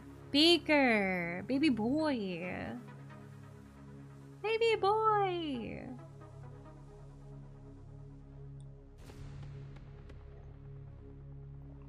We gotta do a physical escape room sometime. It's really freaking fun. Liable doesn't like them, but I do. It's just been a bit I do. Dude, you're gonna die on the hill with that bit. I try opening the drawer, but it won't budge. That's whack. I can't see a keyhole anywhere, nor any kind of switch. Hell, let's do one together. I would love to be locked in a room with you. Consensually, with Riz. Flirtatiously, on a date. Holding hands. We'll never figure out the puzzle. Exciting news? What? Exciting news. Exciting news? Maybe we're not supposed to open it yet? Okay. That's exciting news. Is this something in my, is this gonna be something in my Discord? Yeah, it's something in my Discord. You're messaging me in my Discord. Oh no. Oh no. Oh no. Hello?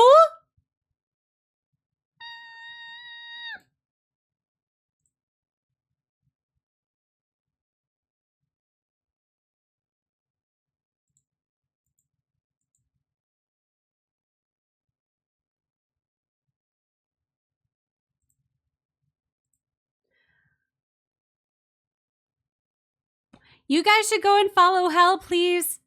You need to go follow HOIII. She cooks really good things for you to enjoy and love. That's all. Interesting, your blanket has a different color than mine. And you think that could be important? Yep, that's exactly the type of thing you gotta pay attention to. But I don't know what to do about it yet. I tried to open the door, but it's locked. I mean, yeah, it wouldn't be much of an escape room if all you had to do was walk outside. I guess so, but if this is the exit and that other door is the one between our rooms, then what's the third door good for? How should I know? Let's find out. Well, I'm looking at other shit first. HOIII is cooking and I love her. She is my crow wife and you should go love her. If you don't know her, then go fix that. Go fix it. Go follow her. Go love her. Is it just me or is this seat kind of wobbly? Huh, you're right. Then that definitely means we're supposed to turn it around. Affair's escape room wisdom number 6. If something seems broken, it's broken on purpose. I love you, haha. I love you too. Mwah. But that's like stupid obvious. Did you actually write a guide like that? Nah, I just made that up on the fly. Unless you'd be interested in reading it. Not really. Damn, Seva. Rude. Turn seat. Turn. Okay. So you have one of those plants too. The indents on his leaves look kind of suspicious, don't you think? You think it's related to a puzzle? If we need to change something about the plants, then how do we get it to bloom? Do we need to water it? That's some nice out-of-the-box thinking, though I'm not sure we even have to go that far. So she's suggesting we can do something else with it. I'm exhausted. Affair dramatically plops herself on the seat. You can take care of the rest of me, right? Fine, I'm just kidding. She stands back up again. It's a comfy chair, though. I'll give it that. I've got an idea. What does a healthy blooming plant have? Flowers. I placed a flower on one of the leaves. It slots itself perfectly into the indentation, as if attracted by a magnetic force. Hey, that looks promising. Hello? Yes, this confirms the flowers have something to do with the plants. Okay.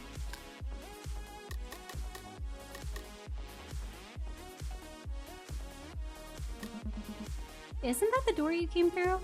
That's right. My room is on the other side. It's not that exciting since it pretty much looks exactly the same as yours, but feel free to come in. Oh, flower. And another flower for our collection. After those two people stopped talking, the screen went black, but now there's this rectangle on it.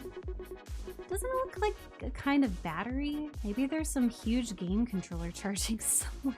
Yeah, I'm sure that's it, Farah. Or maybe it's a screen for a mini game. Ah, or maybe it's some kind of progress bar. Yeah, there you go. This is unpacking-ish. Why does only video game stuff come to your mind? We need to take this seriously. Although a progress bar doesn't sound that unrealistic. Right? I think this shows the amount of puzzles we already solved, or... Wait. On closer look, what is this? Chair! Seems to have something to do with the flowers in here and something else. It's a chair! What a strange symbol. It's a chair! It's half of a chair. I think we're done with the paintings. Okay, fine. This one won't open either. Hey, be glad. It's one less thing to worry about. Let's focus our attention on all the other stuff in here. Fair has the same plant as me, just mirrored. If it's mirrored, let's... Wow, look at that chair. It gives off a certain air. I want to sit there. Okay, go ahead. Seriously? I just improv'd a haiku that rhymes and you're not even going to acknowledge it? It's snowing on Mount Fuji. How was I supposed to know that what you were going for? But if that's what it was pretty cool.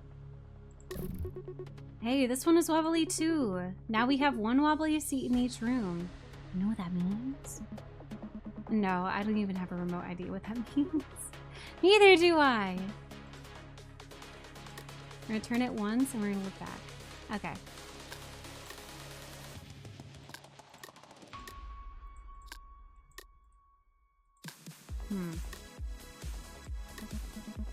Oh, you're right. The blanket is more bluish than mine.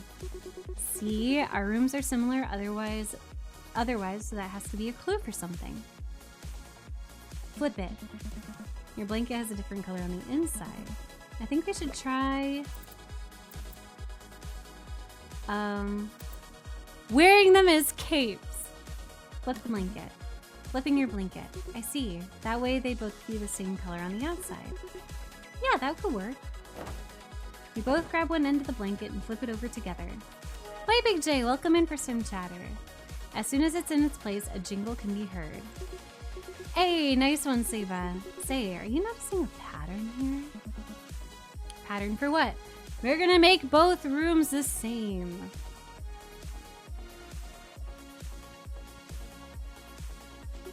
The puzzles we're solving. Our rooms had subtle differences at first, but we've been getting rid of them bit by bit.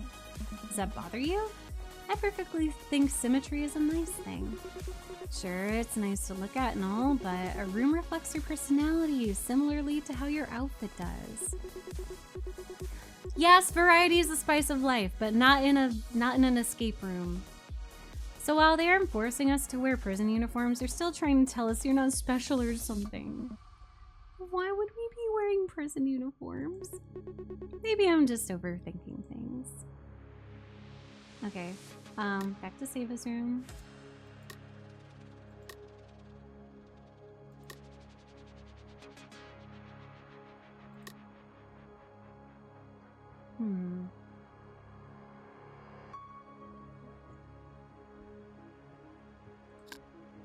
Yeah, don't be such a party pooper.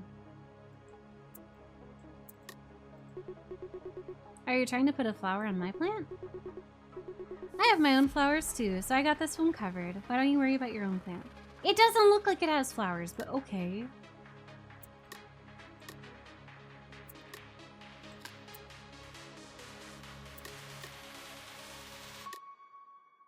Flower.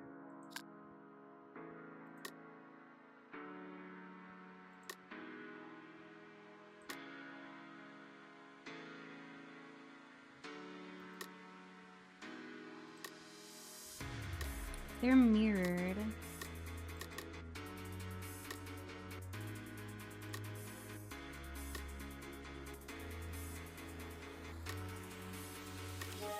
There we go.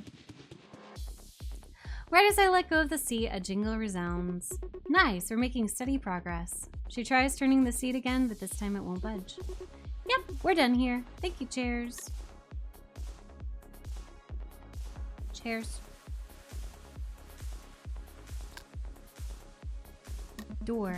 This one's locked too. It does make me curious to know what's on the other side. It's a bathroom. Locked as well. Our rooms are basically symmetrical, so that makes sense. Okay. We have one more thing to figure out.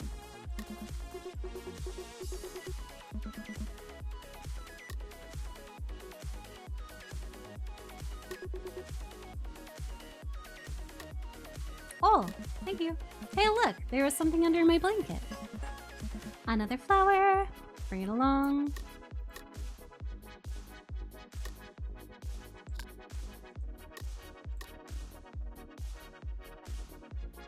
Oh, small, medium, large.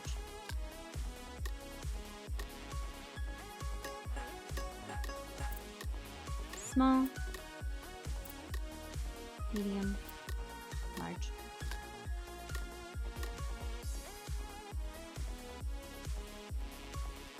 Small, medium, large. Is that not right?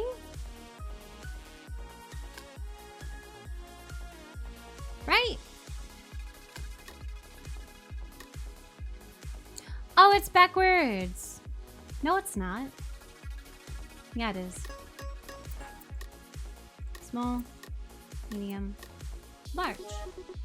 There we go. Oh, nice. You did it. In that case, I gotta do my part too. I'll be back in a sec. She takes 3 additional flowers she's apparently been hoarding out of her pockets and disappears through the door. And comes back after a ridiculously short amount of time. The music is very good. Whoa, that truly was just a sec. How did you do that? Well, with the sample solution right there, it truly was a piece of cake.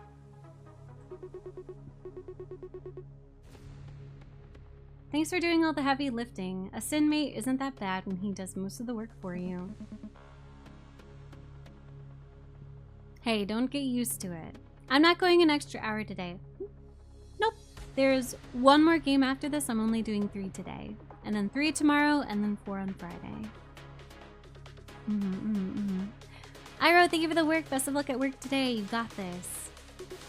Fine, but you did well. Now we can finally give those poor plants a break. Congratulations, you did it. Affair and I turn around to face my TV. You have done well sorting out your differences. Do you not feel like you have grown closer? Well, either way, you did what we asked you to do.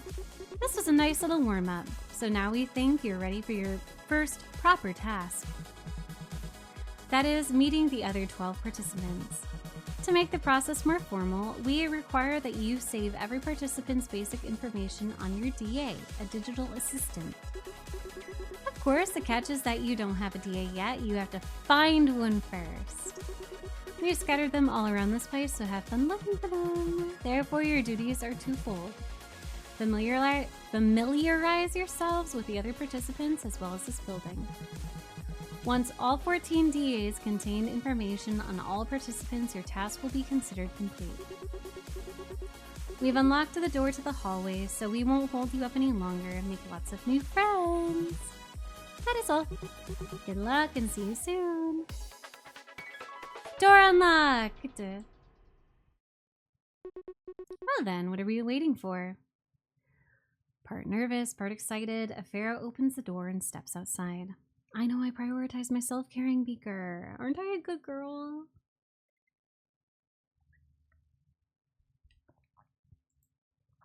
We're about to have an ad break in 30 seconds, by the way, but don't worry. After 3 minutes is over, you're going to have no ads for the next hour. Thank you so much for your patience and your understanding. I follow closely behind. Stop! I said no, stop walking. Hey! Mere seconds after stepping out into the dimly lit hallway, a young man calls out to us. Confused, Afera and I stop dead in our tracks. Apparently that wasn't to the man's liking. Can you hear me? Why did you let the door fall shut behind you? The door? We cast a glance behind us. Indeed, the heavy metal plate shut it on its own. Oh, that. Why is that bad? I'll let you decide how much you want to regret it, but that was our last chance to get inside. All the other doors are locked too. Now that he mentions it, the entire hallway is lined with doors identical to ours. Okay, and I'm gonna guess that those were the rooms everyone else woke up in? There wasn't anything important in ours, so why would you want to get in? Even if that were true, I've made it my job to find loopholes around here. And you happen to forget the second locked door in the back of your room. It's kind of impressive that you managed to neglect that. While the fashionable man's attitude is reigniting my anxiety, Affair remains unimpressed. Well, now it's locked for good. You should have yelled something more specific if you wanted us to keep it open. Preach! So that's where you were. Where you are. Were you waiting in front of the other rooms the entire time? Yep, but I could have saved myself the effort. I thought we were a team. Don't run off like that. Sorry, we probably should introduce ourselves. My name is Forrest, and this is my lovely partner, Asher. The sarcasm was uncalled for.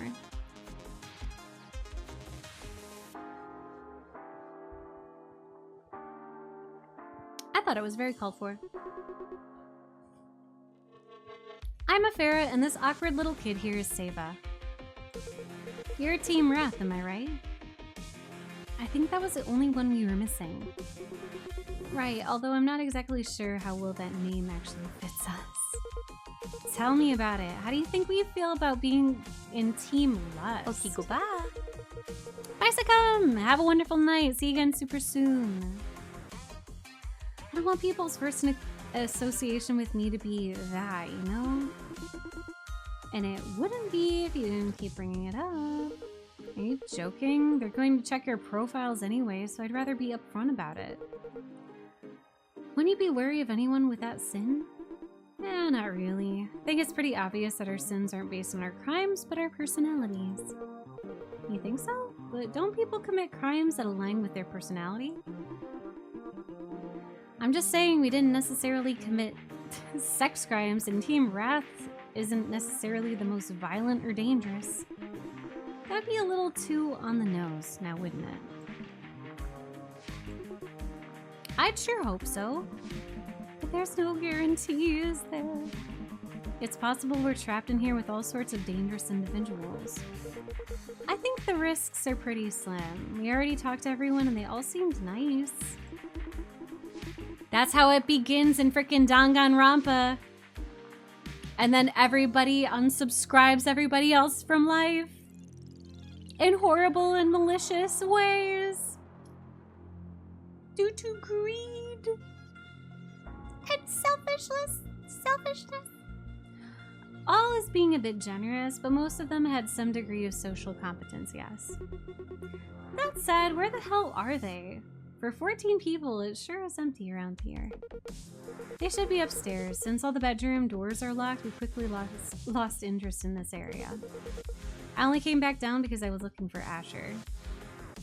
Just like Afera, these two are acting way too relaxed. It's time we discuss some real questions. Thank you, Beaker. Those others, do any of them remember what brought them here? Boris and Asher exchanged surprised glances and then laughed. What? Is that like a trick question? I'll bite. No. Do you? Me neither. Standing up to stretch. Thank you, Beaker. The last thing I can clearly remember is just a normal, uneventful day. I hung out in my room the whole time. Oh, same here. Nothing involving meeting a dangerous organization.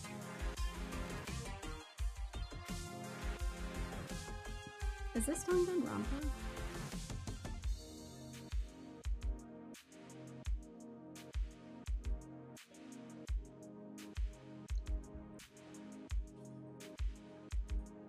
It's definitely giving Danganronpa. Just like a different flavor. A dangerous organization, the organization.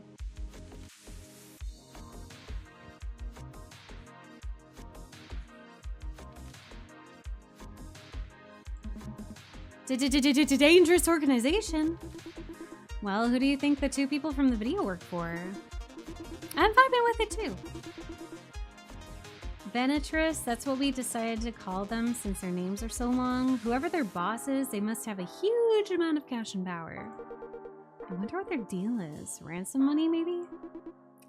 That's being optimistic. What if this is all some spectacle for rich people to bet on their lives? Like in Danganronpa!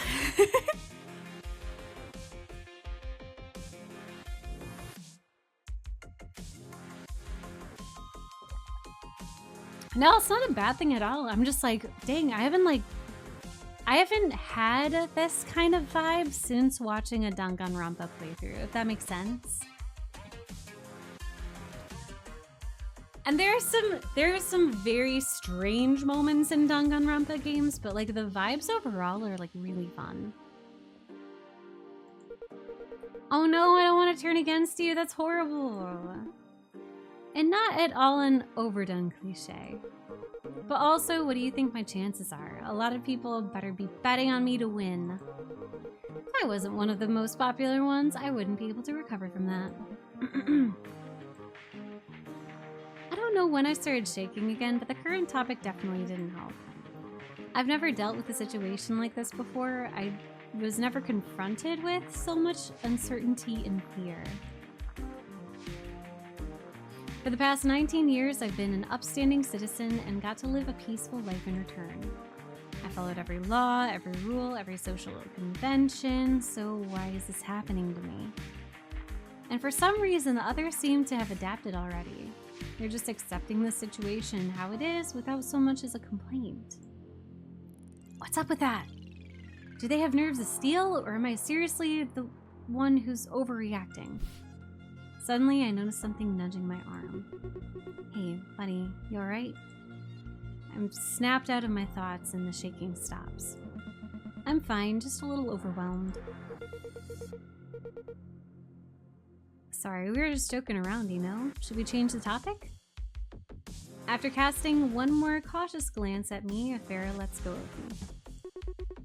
It's probably a good idea. Earlier you mentioned checking our profiles. What did you mean by that? Oh, that. It's one of the functions of the DAs. As soon as you meet someone, it shows you all the basic information you could want about them. Too much information, actually. My weight should have been nobody's business. Either way, I should already be saved on years. Here, let me show you. Forrest peers at Afera and me, her eyes wandering between our hands and our pockets. Oh, you think we didn't get ours yet? Duh, you just woke up. She gently boxes her own skull. I'll show you on mine then. Oh! Oh! They're little tiny pixel art things. They're for the DAs. They're for DAs. So we've got a June baby. We've got a January baby. We've got a March baby. And we've got another March baby. And they're all taller than me. Great. They're all taller so far. Fuck. That's okay. Same with you two. Damn it. Damn, that really is cool. You know what? You can borrow my DA until you find your own. Without waiting for us to accept her offer, she grasps my hand and studies it for a second. Then she places. Oh, it's such cute. Whoa. Look how the box moves and look at the shine effect. It's the little things. She places her device in my palm and clasps my fingers on top of it. Are you sure? Of course. It currently helps you more than me. Just give it back to me later. Besides, if I really needed one, I'm sure Asher would let me use his. We'll see about that. Either way, we've held you up long enough. Why don't you go ahead and meet the others? That's a good point, thanks. But it was nice talking to you. Sure was. I might even forgive you for the door thing. Bye-bye! Farah and I continue along the hallway. Well, what was that about? What? While absent-mindedly engaging with Farah, my primary focus is elsewhere. That thing Forrest did? The hand? Yeah? To make sure that they really are locked, I check the handle of every door we pass. She was totally hitting on you. That was such an obvious excuse for physical contact. Okay. It's not that I don't believe those two, but verifying that the doors aren't locked myself is the only way I can stop hoping they made a mistake. Hey, are you even listening to me? What's worrying you so much? What isn't worrying me? Maybe let's start with the fact that we're dealing with a terrifying underground organization, even though it's hard to believe something of this scale went unnoticed by the government. Still, my goal happens to be getting the hell out of here. Why is no one else taking this seriously? Look, I don't know what's going on with you, but let me suggest something really wild. What if what we're dealing with is the government? Huh? You're thinking the police is involved? Why would they do this to innocent civilians? You can drop the act. Venatris said we're buddies, right? That what we did was similar. Then what did you do? I used to have a really bad temper. You could have even called me a bully.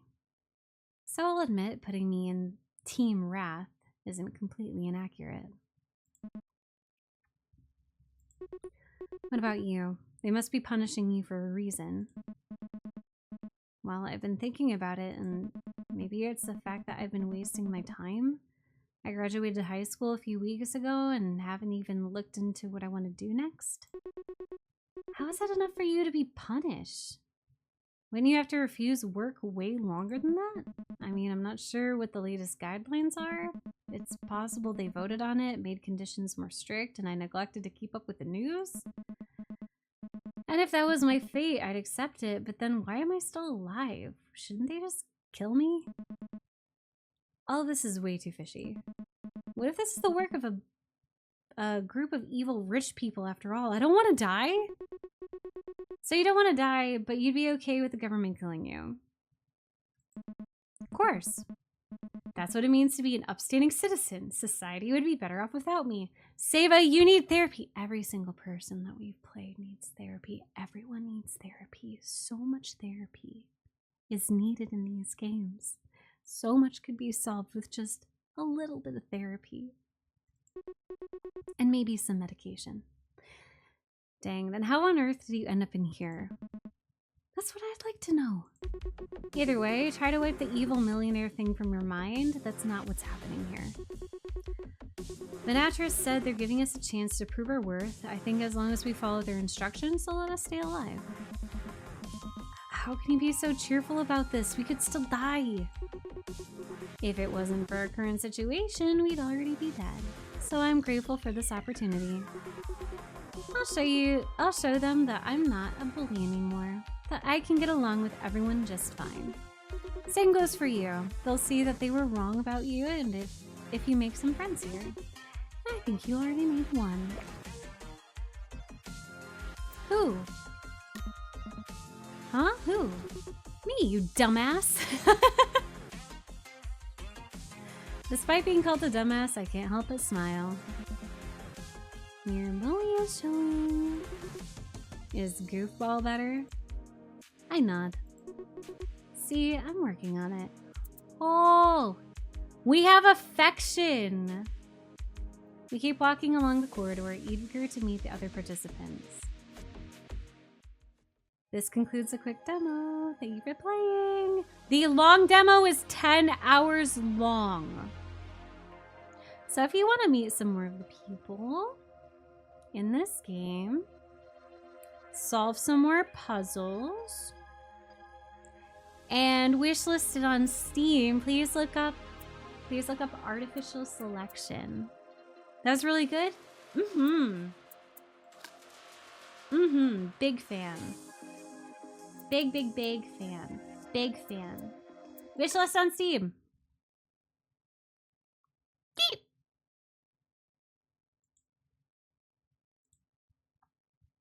Wishlist it. Go. Hurry. Go wishlist it. Because, god dang. God dang.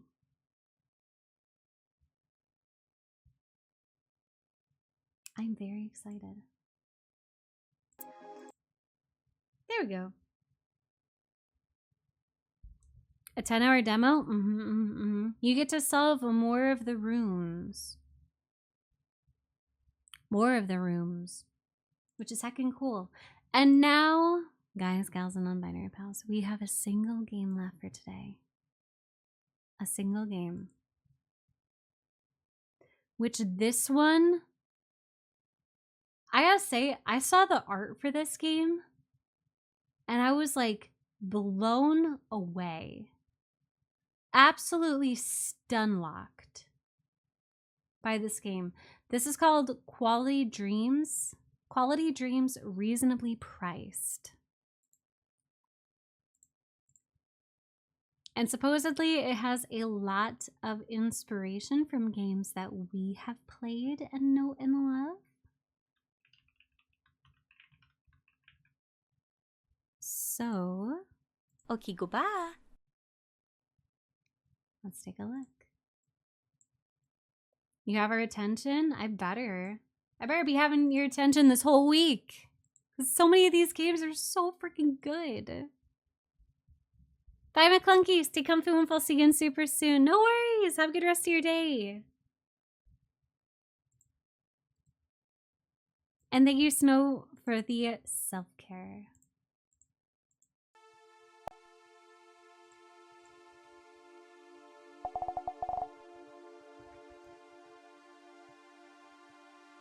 Could you repeat that? I'm sorry, I wasn't listening.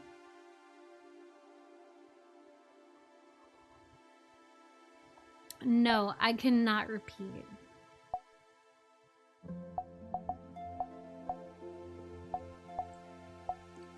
Content warnings? Here are the content warnings for this game.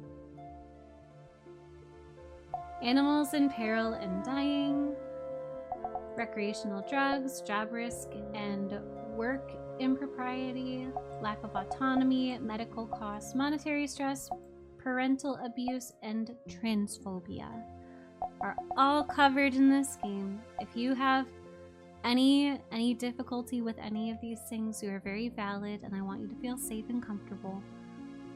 We will handle it as gently and as comfily as possible. But you're valid. Please take good care of yourself if at any time you have to go. But let's play Quality of Dreams reasonably priced. Thank you for trying out this demo. We are a 2-person team based in Canada, and we hope you enjoy our game. We'd appreciate it if you left us feedback so we can improve the game. We hope you enjoy your demo. That's really polite. That's really freaking sweet. That's cute. It's a 2-person team. It's a 2-person team. All I've ever known is the city. All I've ever seen are her walls. Look at the art. A glittering metal spike piercing the barren land, embedded deep in its sands. My alarm goes off and I sigh. I'm too tired for work. I leave my apartment building and make my way to the city elevator. I punch in the number for a floor far above mine and pay the fare. I cram myself into the shoebox elevator, burrowed in the city's bones. My stomach drops as it begins its ascent. I consciously relax in the never-familiar press of people, trying to force myself comfortable and pull myself away. It's a shame that time doesn't stop for the weary. 19 minutes later, I've made it to the clinic. The lobby is often quiet. We don't see many clients in a week. Look at it! Look at it! Look at it! Look at it! I make my way to the coffee machine, blinking back my fatigue. Oh my god. Anyway, cracked. As my mug fills, I notice Baron walk into the lobby. Hi, Jin. Got a minute? Her name is Jin. It's never good when your boss wants a word. Yes. Sure, Baron, what's up? I want to have a quick chat to see how things have been going, how you've been settling in, that kind of thing. The tattoos are absolutely cracked. Beautiful. If I've learned anything in my month working here, it's that this chat will not be quick. Let's talk in your office. He starts walking off, not waiting for my reply. Let's follow him. I follow him back to my office, dread crawling up my spine. When I come in, Baron has settled where my clients usually sit. Citizen sleeper? He gestures for me to take my seat, and I do, watching him with trepidation. So, Jin, you've been here about a month. How do you feel things are going?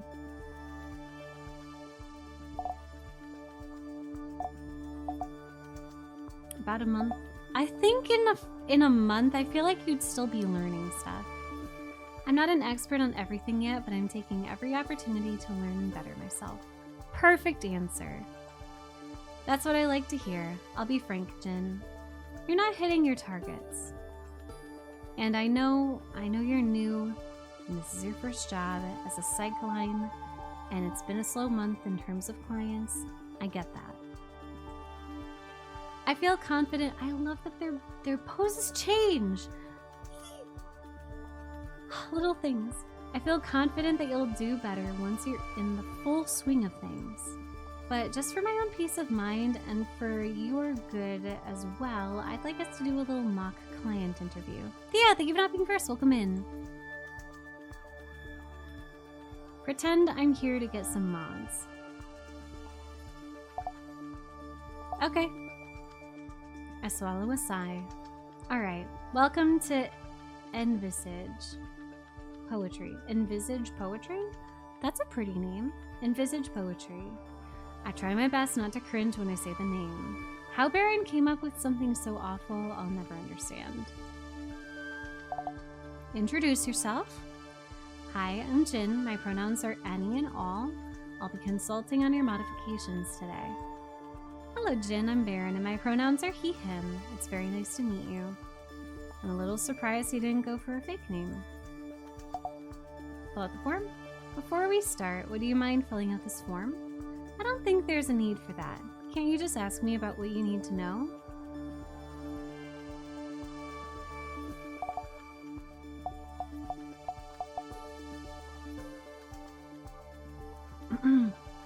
Procedure.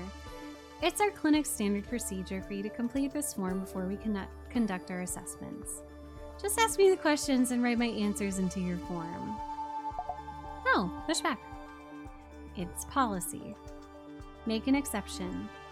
Insist. I open my mouth to retort, but Baron cuts me off. What kind of clinic is this? I thought the customer was always right. In matter of taste, my mind supplies the end of the quote. He isn't gonna let this go. Alright, I'll fill in your answers. Good. Age. Could you tell me how old you are? Try that again. Friendly? Would you mind telling me how old you are? I need it for the form. How old do you think I am? I don't know, maybe 26?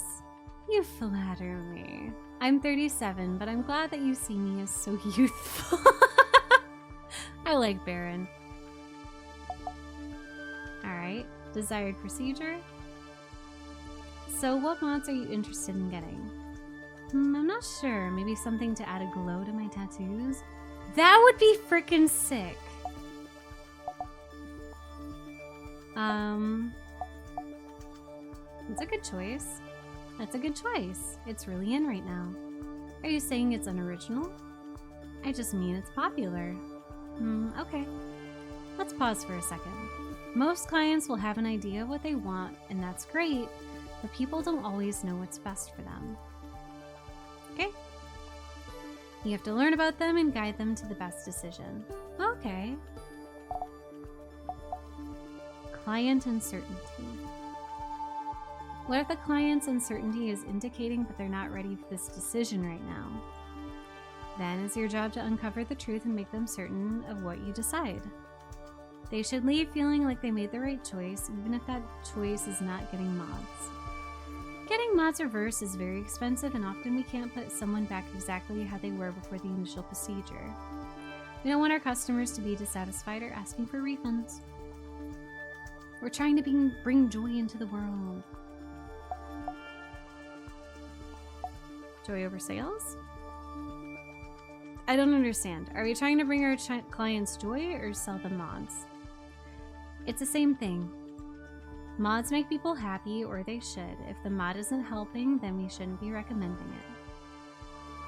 But I really doubt that'll ever happen.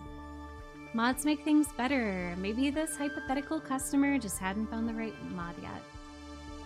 In that case, your job would be to help them uncover the mod that's right for them. Well, I thought it was a really good idea because glowing tattoos would be sick. Sorry. And on that note, let's get back to it. I may or may not want glowing tattoos. Occupation. What is your current occupation? You might not believe it, but I actually own a small body mod clinic. Humor him. What a coincidence. Please tell me more. I'd love to. Look at look at him bite his lip. Here he goes again. When my father passed a few years ago, he left me the body mod shop he'd started and told me to make something good of it.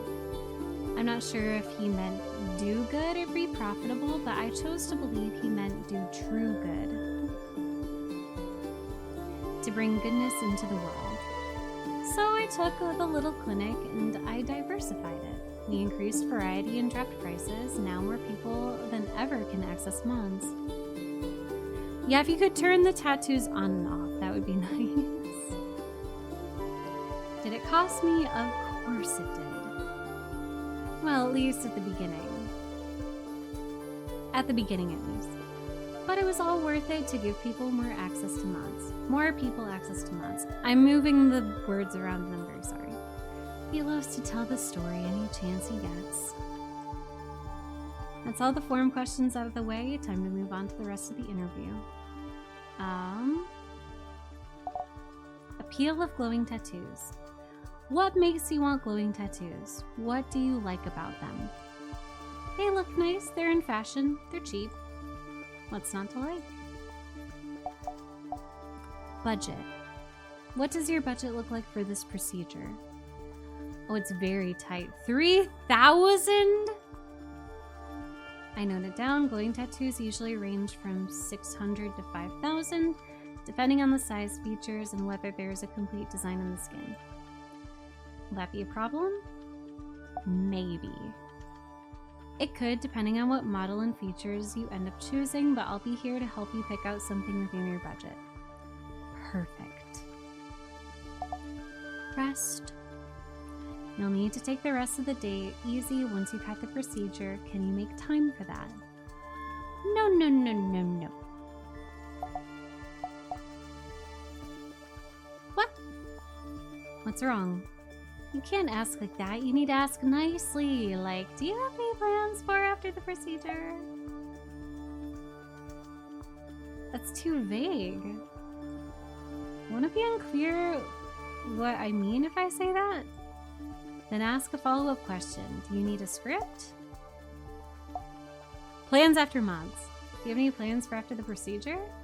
Not particularly. Just gonna head home, maybe spend the following weekend with some friends. No, that wasn't so hard, was it? I agree. No, it wasn't. Good. I just want to make my boss happy. Next phase. Alright, I think I've got what I need. I've got what I need. Now let's move on. No, that's no good. Talk to me more first. Build rapport. It's better if you talk to them for longer.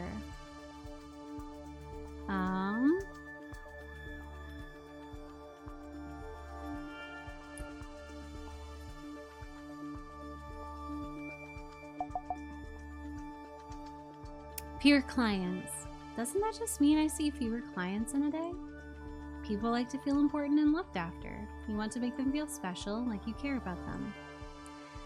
And when people talk a lot in conversations, they leave with a more favorable impression of you. So get them talking and keep them talking. Seem interested in what they have to say. Okay. Friendliness level? How friendly do you expect me to be with the clients? Enough to be personable to make them like you. And if it seems like they feel better with friendly, then you should be even more friendly. Boundaries? Aren't there professional cycling client boundaries I should be minding? Oh, don't worry about that. It's not like you're a doctor or licensed for that matter. You're a salesperson, not a therapist. I'm not going to ask about conversation topics. I feel like we can figure that out. Before we get back to it, I want to make sure you understand that you're a salesperson first. It's fine to form connections. I encourage it even. It usually makes the selling go better. Remember, you're not a therapist. You don't have to abide by any rules. I like talking to clients and getting to know them. It's the best part of my job. But when Baron talks about it like this, something about it feels vile. The ethical implications twist in my stomach. Work. How do you like your job? Oh, I love it. It makes me happy to know I'm doing so much good. Good? What sort of good things do you do? Oh, well, you may have heard, but we're the cheapest mod shop in the city.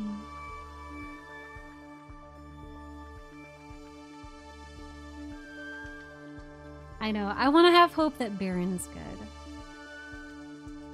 Mods in a higher end, safer environment have never been more affordable. Mods make people happy, more people can get mods here. Es po facto, you get it. You know this. Bye, Phoenix! Stay comfy, Womp. I'll see you again super soon.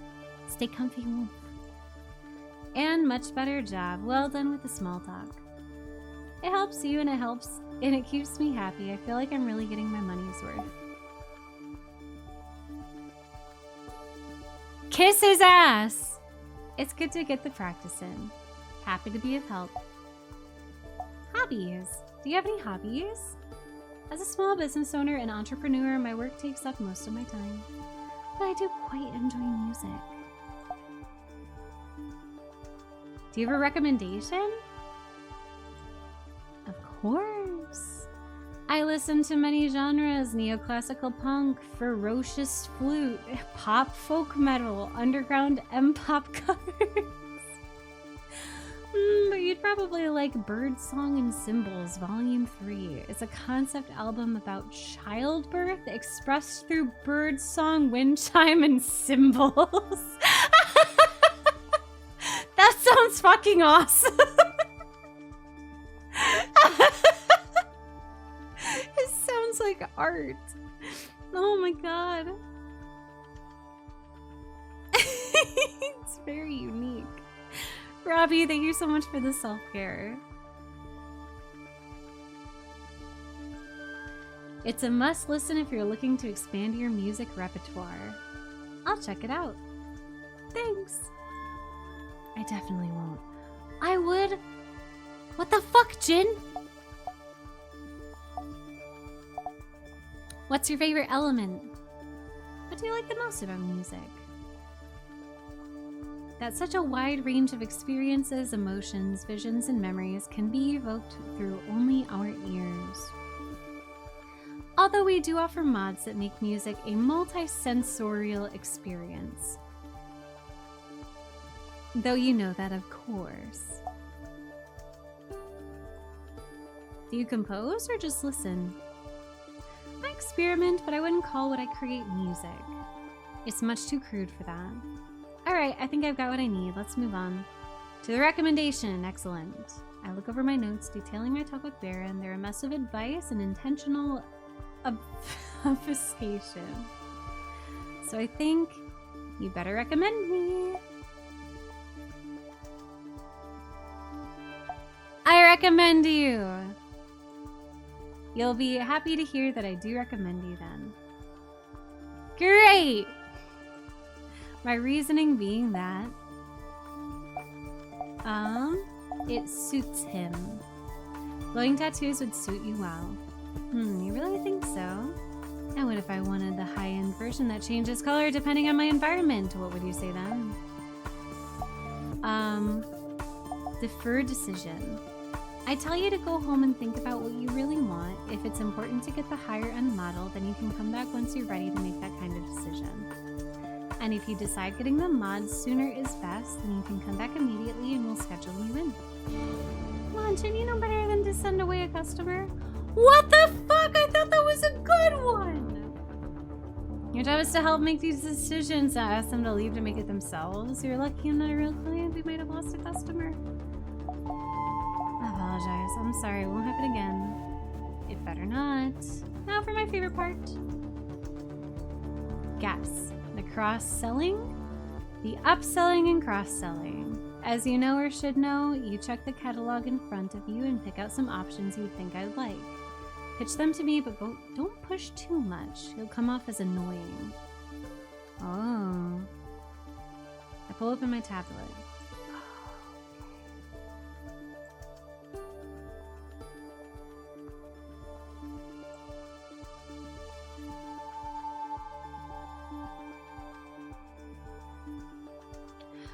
He said his budget was $3K.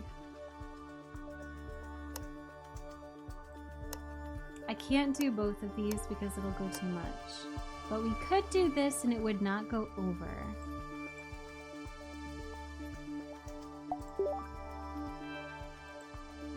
Picked everything out? Good. Now I can check this handy tablet in front of me and see all the goodies you're offering. Try a better sense of smell. Would you be interested in improving your sense of smell? You could gain the ability of actively perceive human pheromones.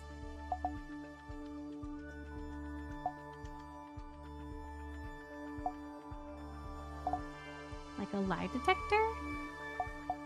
Make deals better. It could help you make deals better since you could have more insight into what others are feeling. That's a good point, because I work in a mod shop. And who knows if they aren't already doing the same to me. I'll take it. I feel like I've sold a fair amount based on Baron's hypothetical budget. I don't want to push things too much. He stops to take a long breath. Let's move on. I have other notes for you. I take a slow breath. This'll be good. Great job learning from your mistakes. I appreciated how you recovered after we spoke about you chatting with clients more. You took feedback well, so take credit for that. I know I'm not always the best at delivering my comments. And in the end, you made a good decision, even if you did completely flub it. What was that? What was that? Now, as for your efforts at cross-selling, you could have tried to sell me more mods. I barely bought anything extra. He watches me for a long moment before standing. Alright, that's all for today. Good work. I look forward to seeing your progress. I watch Baron leave, feeling a bit shaken. Things went well overall, but I know Baron will continue keeping an eye on me. After staring at paperwork for a few hours, the clock ticks over to leaving time. I let my gaze linger over my office to make sure I'm not forgetting anything, then leave to begin my trek home. Our apartment is so quaint. What pet do we own? Is it a hamster? We have a hamster? I climb the stairs to my apartment and shut the door with a sigh. I hear her say, "It's so bunny! It's so bunny!" I hear a slight rustling and look around. Nibbles is watching me from her cage. Nibbles dandelions. For Nibbles, we go to war. Seeing her always fills me with warmth. Let her out. I open the door to the fence around Nibbles' hut. She slowly hops forward, settling down on the rug next to me. I can't tell if she's moving more slowly than usual or if I'm just projecting. I give her a small pat and sigh softly. Check her food. I check her food and notice she's eaten less than usual. Honey. I refill her water and wonder if my worry is warranted. I glance at the time. The vet should be calling soon. Watch her? I watch Nibbles roll onto her side. She's laying on her usual spot on the rug near my usual spot on the bed. She seems more tired than normal today. I rub Nibbles' forehead gently. She seems to relax a bit. Give her a treat. I grab some washed kale from the fridge and offer it to Nibbles. She perks up a bit and starts munching in a corner. I'll get her some more later. Clean up the dishes. I have some dishes from last night I haven't dealt with. I wash each by hand and drop them on my 2 tall stack of dry dishes. That's gonna be a problem for tomorrow. I look around, feeling listlessness rise on my chest. I need something to do while I'm waiting for the vet to call.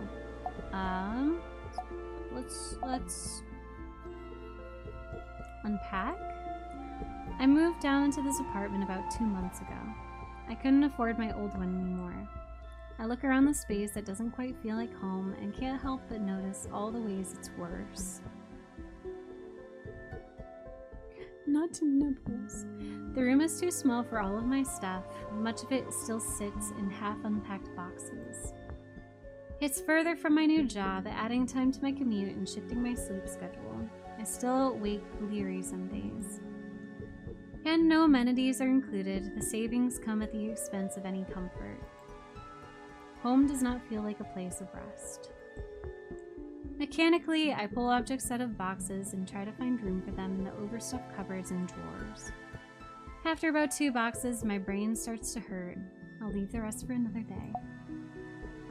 Play with Nibbles. I grab some of Nibbles' favorite toys to throw and place them around her. She glances towards them but seems disinterested. The worry between my ribs radiates outwards. Let's watch TV? I flip on the TV. Oh. I notice the stars bear witness to both Entwined and Broken Hearts is on. It's an older show, but one I remember fondly. I settle in to watch the rest of the episode. After about 20 minutes, my phone rings. Answer the phone. I hit a button on the side of my earpiece. Hello? Oh, nice. Hello? Oh! Hello, this is Dr. Monk's office calling back with the test results for your rabbit, Nibbles Dandelions.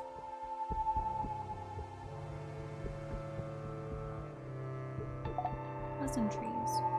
Oh yes, thank you for managing such a quick turnaround with the test results. We understand how important this information is to our clients. The speaker on the other side of the line clears their throat. Unfortunately, the test came back positive. Your rabbit is suffering from... The voice turns to static in my mind and I feel my hands start to shake. I stand there staring at the wall, keeping as still as I can. Hello? Is everything okay? Next steps. So what do I do now? We'll need to schedule Nibbles Dandelions for surgery.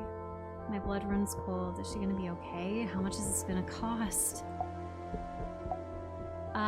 Cost? How much will the surgery cost? The procedure will cost $17,000! Are we replacing the entirety of her spine? And ribs? And every other bone? Are we hot swapping the skeleton? Is she getting rockets for legs? Oh my god. That's a lot more money than I have in savings. Do you have an installment plan? Is there an option to pay in installments? No, we require full payment up front. Fuck. Okay. Alright. I try to keep my voice from sounding as shaky as I feel. Date. How long do we have to save? How soon will the surgery be? We can schedule you in for next week, Sunday. 13 days from now. Can Nibbles wait that long? Will it be enough time to get the money to cover the surgery costs?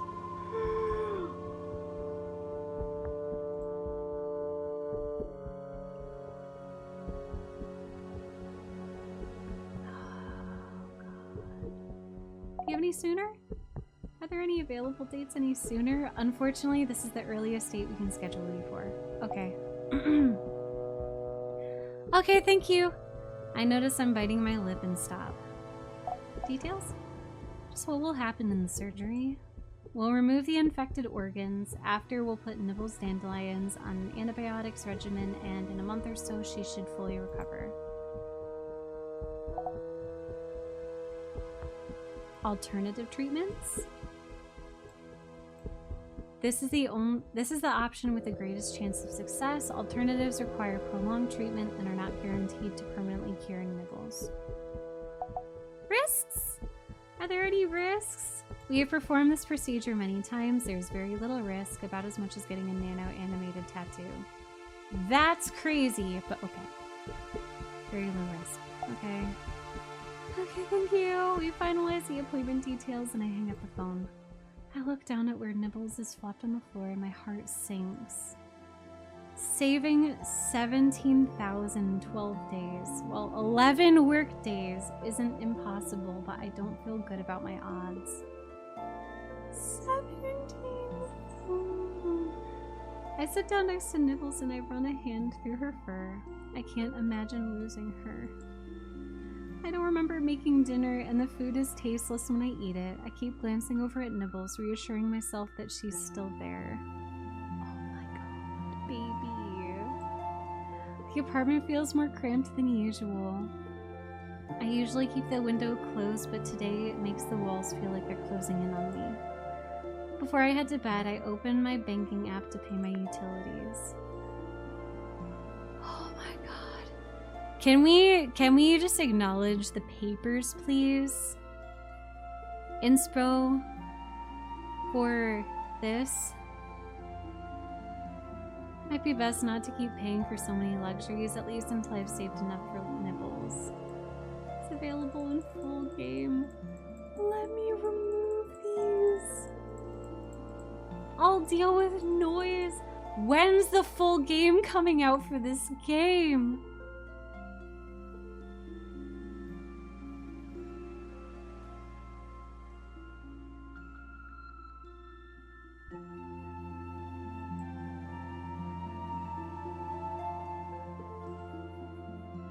Is it out already? The game's already out. This game is out. This game is out. Guys, we could save Nibbles. We can save Nibbles.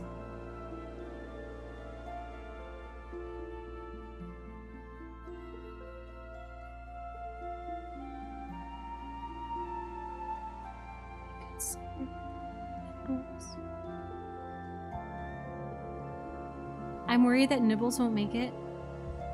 Artificial. I don't think you understand. I don't think you understand. I will play this game as many times as it takes until I save this fucking bunny. This bunny will live if it's the last thing I fucking do. Nibbles Dandelions will have a good, happy life. I don't care how many playthroughs it takes. I will make sure that Nibbles has a good life. Adding this to my cart. Boo-ba-doo-doo-doo-doo-doo. It takes me too long to fall asleep. I turn back and forth under the sheets, unable to feel comfort or stop my spinning mind. Sleep. I wake up and realize I don't hear the sound of my alarm. I blink and notice that there's too much light in the room. I check the time and a bucket of cold water falls over me. I needed to leave for work an hour ago. I quickly rush to get dressed and refill Nibbles' food and water and then grab my lunch and run out the door. Halfway to the elevator, I start worrying that I have a client interview booked for this morning. I spend the rest of the trip to the clinic bouncing between dreading being late and hoping I misremembered and it's tomorrow. I step into the clinic and a notification pops up letting me know that there's a client waiting in my office. I curse, grab the client's file from behind the reception desk, and make my way to the consultation room. I'm only a few minutes late to the appointment, but a splash of guilt still runs down my throat. I muster a smile, knock gently, and open the door. Hello. The customer is sitting in one of the chairs. They seem to be engrossed in a tablet, probably working. Smile? Let's apologize. Sorry for the wait. Welcome to Envisage Poetry. I always cringe a bit at the clinic's name. I'm Jin. I use all pronouns. How can I help you today? They look up at me from where they are sitting. Good morning. I'm Ocean. Oh. This is the room for consultations, right? They look to be in their early 20s, but their composure makes me think that they're older than they look. There's a conviction in the way that they sit. And I relax a bit. Clients who know what they want are always easier to deal with. Yes, you're in the right place. Usually I have some time to prep before my meetings. I clench my hand around the data chip. Probably won't be an issue to ask for a moment to get myself oriented. I almost said orientated. That's not how you say it. Oriented, but I can't get a good read on this client yet, and the wealthier ones can sometimes be unreasonable. Check the file. If you wouldn't mind giving me a moment to catch up, my morning has been a bit busier than I expected. No worries. Age and pronouns. Near the top of the file, I find Ocean, he, they, 27. Occupation. Under the line of work section, I find a brief explanation of a small gardening business. Desired procedure. I find the section detailing the mods Ocean would like. Seems like standard gender affirming care. Okay. It's a pretty straightforward procedure with a few days recovering time. I finish scanning the file and close it. This should be enough for a starting point, now to learn more about what Ocean is looking for and why. So you're looking to get gender-affirming work done. That's correct. The next question I need to ask is probably not the most respectful or kind, but it is part of the standard procedure for consultations. Tactfully. If it's a hard question, be tactful. Are there any factors motivating you to make this change? Well, I mean, aside from the obvious, why do you need to know?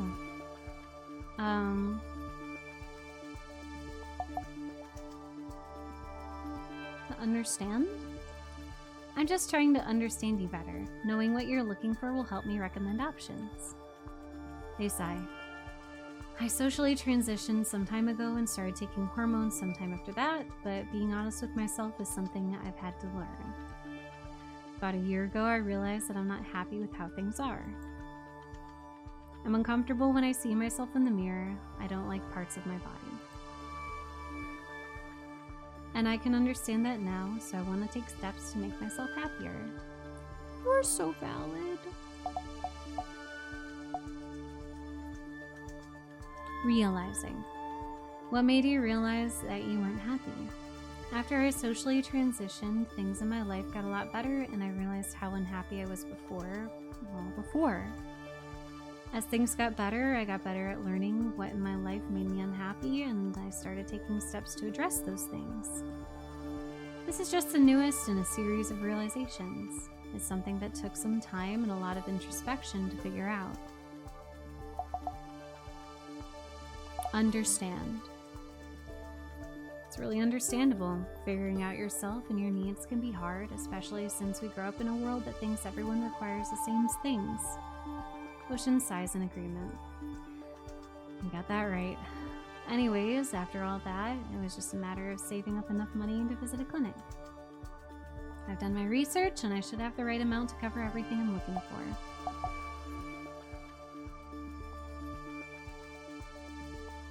Are you sure? Are you sure you have the right amount? In Visage poetry, I cringe. Costs more than your block's sawbone. Yes, I'm positive. I've covered all of the required information, but it might be helpful to know more about Ocean before moving forward, and Baron will not be happy if he finds out that I didn't keep the conversation going for longer. On the other hand, it might be better to wrap this up before I upset Ocean more. Let's learn more. Can I ask more about you? Depends on what you want to know. Work. I saw that you work as a gardener. And? What's your work like? Lots of hands-on stuff. They were blushing! Lots of hands-on stuff. I enjoy the plants, but the customers can be a bit... He laughs a bit. I'm sure you know. Gardening. Could you tell me more about your work? It's hard to find jobs that you like when you're born on the floors near me, but I really do love plants. Plants. What do you love about plants? I always felt like they accepted me unconditionally. As long as I looked out for them, they looked after me. And they never see me as anyone but myself. That's so sweet. I can relate. Well, I don't want to say that I relate, because I don't know if Jin has had the same experience, but I understand. I get that. Having those kinds of supports can really be positively impactful. Great response. I don't want to say that I'm on the same level. I want to affirm them without bringing myself to the same level. I want to lift them. Ocean hums in agreement. Work environment. What's your work environment like? I try to deliver the question neutrally, not wanting my curiosity to overwhelm or alienate. Ocean raises an eyebrow. You mean, do I work in real sunlight? Sorry. Oh, yeah, sorry. He laughs, cutting me off. It's fine, really. Most people ask.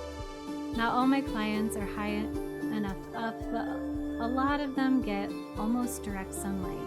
I've never worked for anyone with unfiltered light, though. I struggle to keep the awe off my face. I know, it's pretty wild. Nothing a low-floor guy like me would ever have even dreamed of. Sunlight. What's the sunlight like? Well, it's about as bright as it is here on the mid-levels, but it's also warm. It's like the light itself is carrying a heat with it. Took me some time to notice, but I promise it's there, and the higher up you are, the warmer it is. I just got an achievement for learning about the sun! Marvel. It's cool. That's amazing. I don't try to hide the wonder in my voice. Yeah, it really is. Clients. Who makes up your typical clientele? Usually upper floor people with big lots they want to fill with a garden to rub in their neighbor's space. Sometimes some mid-floorers who can afford to add a bit of nature to their homes. Do you like any of them? Do you like any of your clients? Or are they all stuck-up pigs? Wow! Ocean! Ocean laughs. No, some aren't so bad. Some are even nice. Usually it only bothers me when they don't listen to my opinions or don't want to pay a fair price for my work. That's understandable. Responsibilities? What kinds of work do you do? Mostly garden design, arranging and planting, and maintenance. I know that there's a 4-hour mark, but I want to do his recommendation first. I want them to be happy, and I want to give them gender-affirming care. I'm really invested in this right now. I'm so sorry. Flip the hourglass back around. Let the ad run. Flip the hourglass. I'm really invested. And maintenance, sometimes customers ask for convoluted work, and while I can make the plants do what I need, I much prefer to let them grow as they like. To work with them to achieve the shapes and colors I need, you know? Can you explain? Sure, say for example, a customer wants mint to grow in a very specific part of their garden. You cannot make mint grow in any specific part of any garden. Exactly. I can't just plant it and let it be. Most species of mint are highly invasive. If you plant mint anywhere, literally anywhere in a garden, it will take over your garden. Plant it in a pot. It will take over your yard.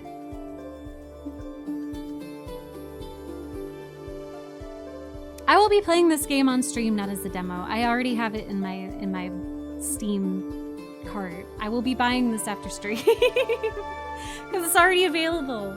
A lot of the games we played is just the demo, but this one's actually already out, and it's 20% off right now. So yes, we will be playing this on stream, not just the demo.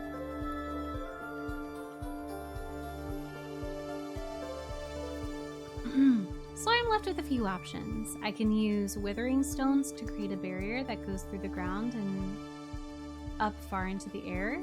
Any plant matter that tries to pass it will die. Key, how could you? You can't do that. It's bad for you. It's bad for the home. It's bad for the home. I can use specific vegicides to kill mint that grows in wrong areas, or I can use maintained mint, a type of modded mint instead. Maintained mint doesn't grow outside of where you plant it. Now the issue is that I don't really like any of these options. I'd much rather just use a different plant that smells similar or has a close color and isn't invasive. That's fair.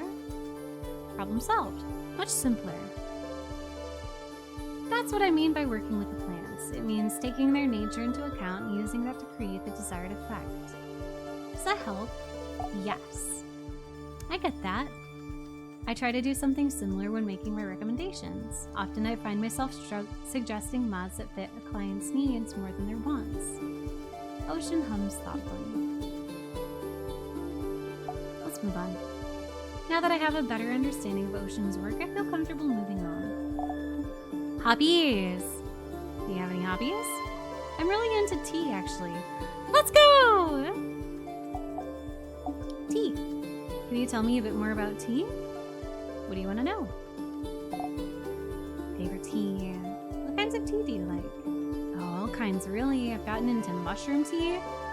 Mushrooms! Shroobies! I've never even heard of it, actually. Well, if you ever get the chance, you should try some. It's really quite unique is a good word, I think. Sounds like a must-try experience. What's your history? What got you into tea? As you know, I harbor a love for plants. I work with a large variety of plants, including those whose leaves are used as herbs or for teas. I started growing a few at home and selling prepared teas to coffee shops. That's fucking sick! Favorite aspect? What part do you like the most about tea? I like figuring out how to express flavors. Well, actually, it's not entirely true. I think what I like more is the process of transforming plants into tea, and then again transforming the leaves into a beverage. More about it. What do you think it is about the transformation process that you find appealing? I guess I like how the plant can live on and impact the world in different ways before its time is over, and how each version of it brings out new qualities and experiences. I think Iroh would really enjoy this description of making tea. I think Iroh would appreciate this. That's really interesting. I hadn't thought about how these things apply to the process of making tea before. Welcome back, Everyshumi. We're talking about tea. Thank you for teaching me something today. Ocean pauses, seeming to think for a second. Would you be interested in buying my tea sometime? Yes! I could even let you try some mushroom tea. He smiles, but it feels a bit forced. I can tell they're nervous about my answer. Ocean's tea seems to hold a lot of importance. Yes! I'd love to try your tea sometime. Ocean smiles, trying to hide the relief. Oh, you're so polite! Well, you won't regret it. I'm sure I won't. Plans after mods. Do you have anything planned for after the procedure? Why do you ask? Practical. You'll need to refrain from strenuous activity for some time after your procedure. I'm just checking that it won't interfere with any of your plans. I'm planning a small trip with my friends to celebrate. Should be undemanding. Trip. What are you all planning for your trip? Just a visit to a mid-floor resort. Nothing that exciting, really. Learn more about the trip. Oh, there must be more to it. There must be more to it than that. Itinerary? Have you got an itinerary planned? Mostly just spending time with my friends and exploring the resort. Maybe looking at some of the plants I've got there if my friends don't mind me dragging them along. It sounds relaxing. I hope it's rejuvenating. I hope so too. Move on. It's probably enough about his trip. Well, I'm sure you'll have a great time. Thanks. I look over my notes. It's time to make my recommendation. Need to save another $8,668 over 12 days. Okay.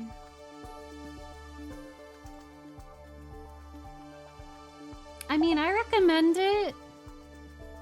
It's gender affirming. Based on what we've discussed, I can easily recommend that you go forward with the desired procedure. Live Square, thank you for not being first. Welcome in. A wave of relief rolls over Ocean. That's great.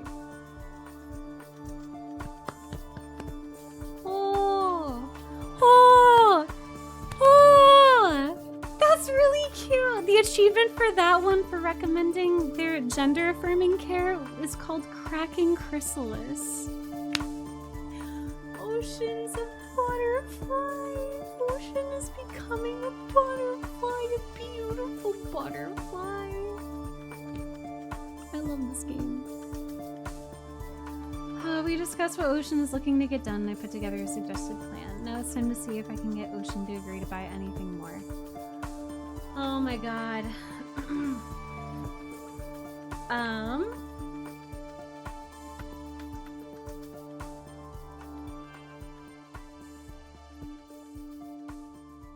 I think custom voice maybe? And maybe facial hair. It's gender for, I don't think sharper eyes is needed, but custom voice and facial hair, I feel like is affirming. I feel like this is gender affirming and valid. Sharper eyes, not so much. There's a few more mods I'd like to talk to you about. You'll be able to see the models and prices on that tablet in front of you as I bring them up. Sure. Custom voice? Have you considered customizing your voice as part of your transition? We can offer custom voice creation, and the mod will give you a more pronounced Adam's apple. It works with the planned mods. This mod would complement your planned mods well. People often buy them together. Ocean swipes through a few models on the tablet. I'd be down for a funky modded Adam's apple. This one looks good. Yay! Great. Facial hair? Have you considered custom facial hair? I have facial hair. I shave. Oh, okay. You have patchiness though? You could get it so it could grow in more evenly. It's even enough. I just like being clean shaven. No problem. It's probably enough cross-selling. So much, yeah.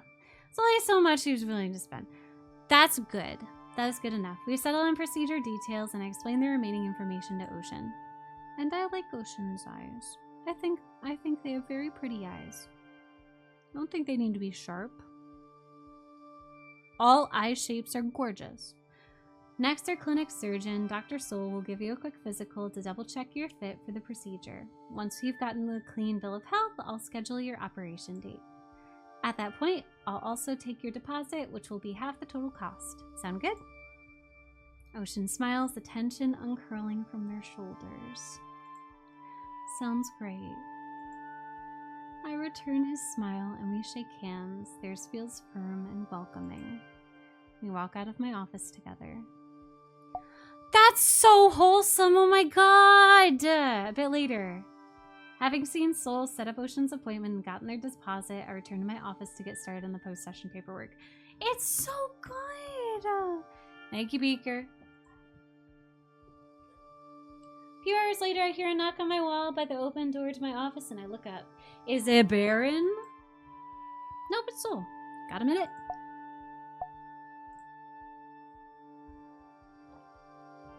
Sure. I need you to run down to Wingerden and place an order. Should take less than an hour. They have our payment information on file.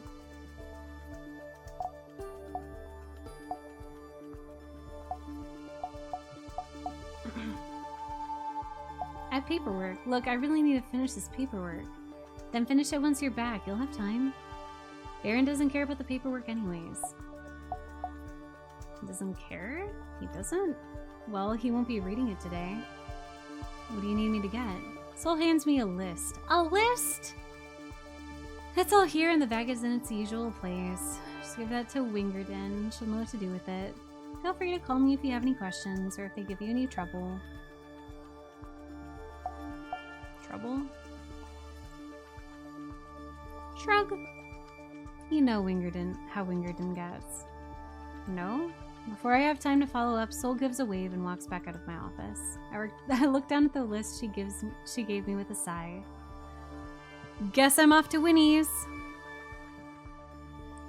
The trip to Winnie's shop is uneventful. I make one wrong turn, but notice it pretty soon after. Before I know it, I'm approaching her stall.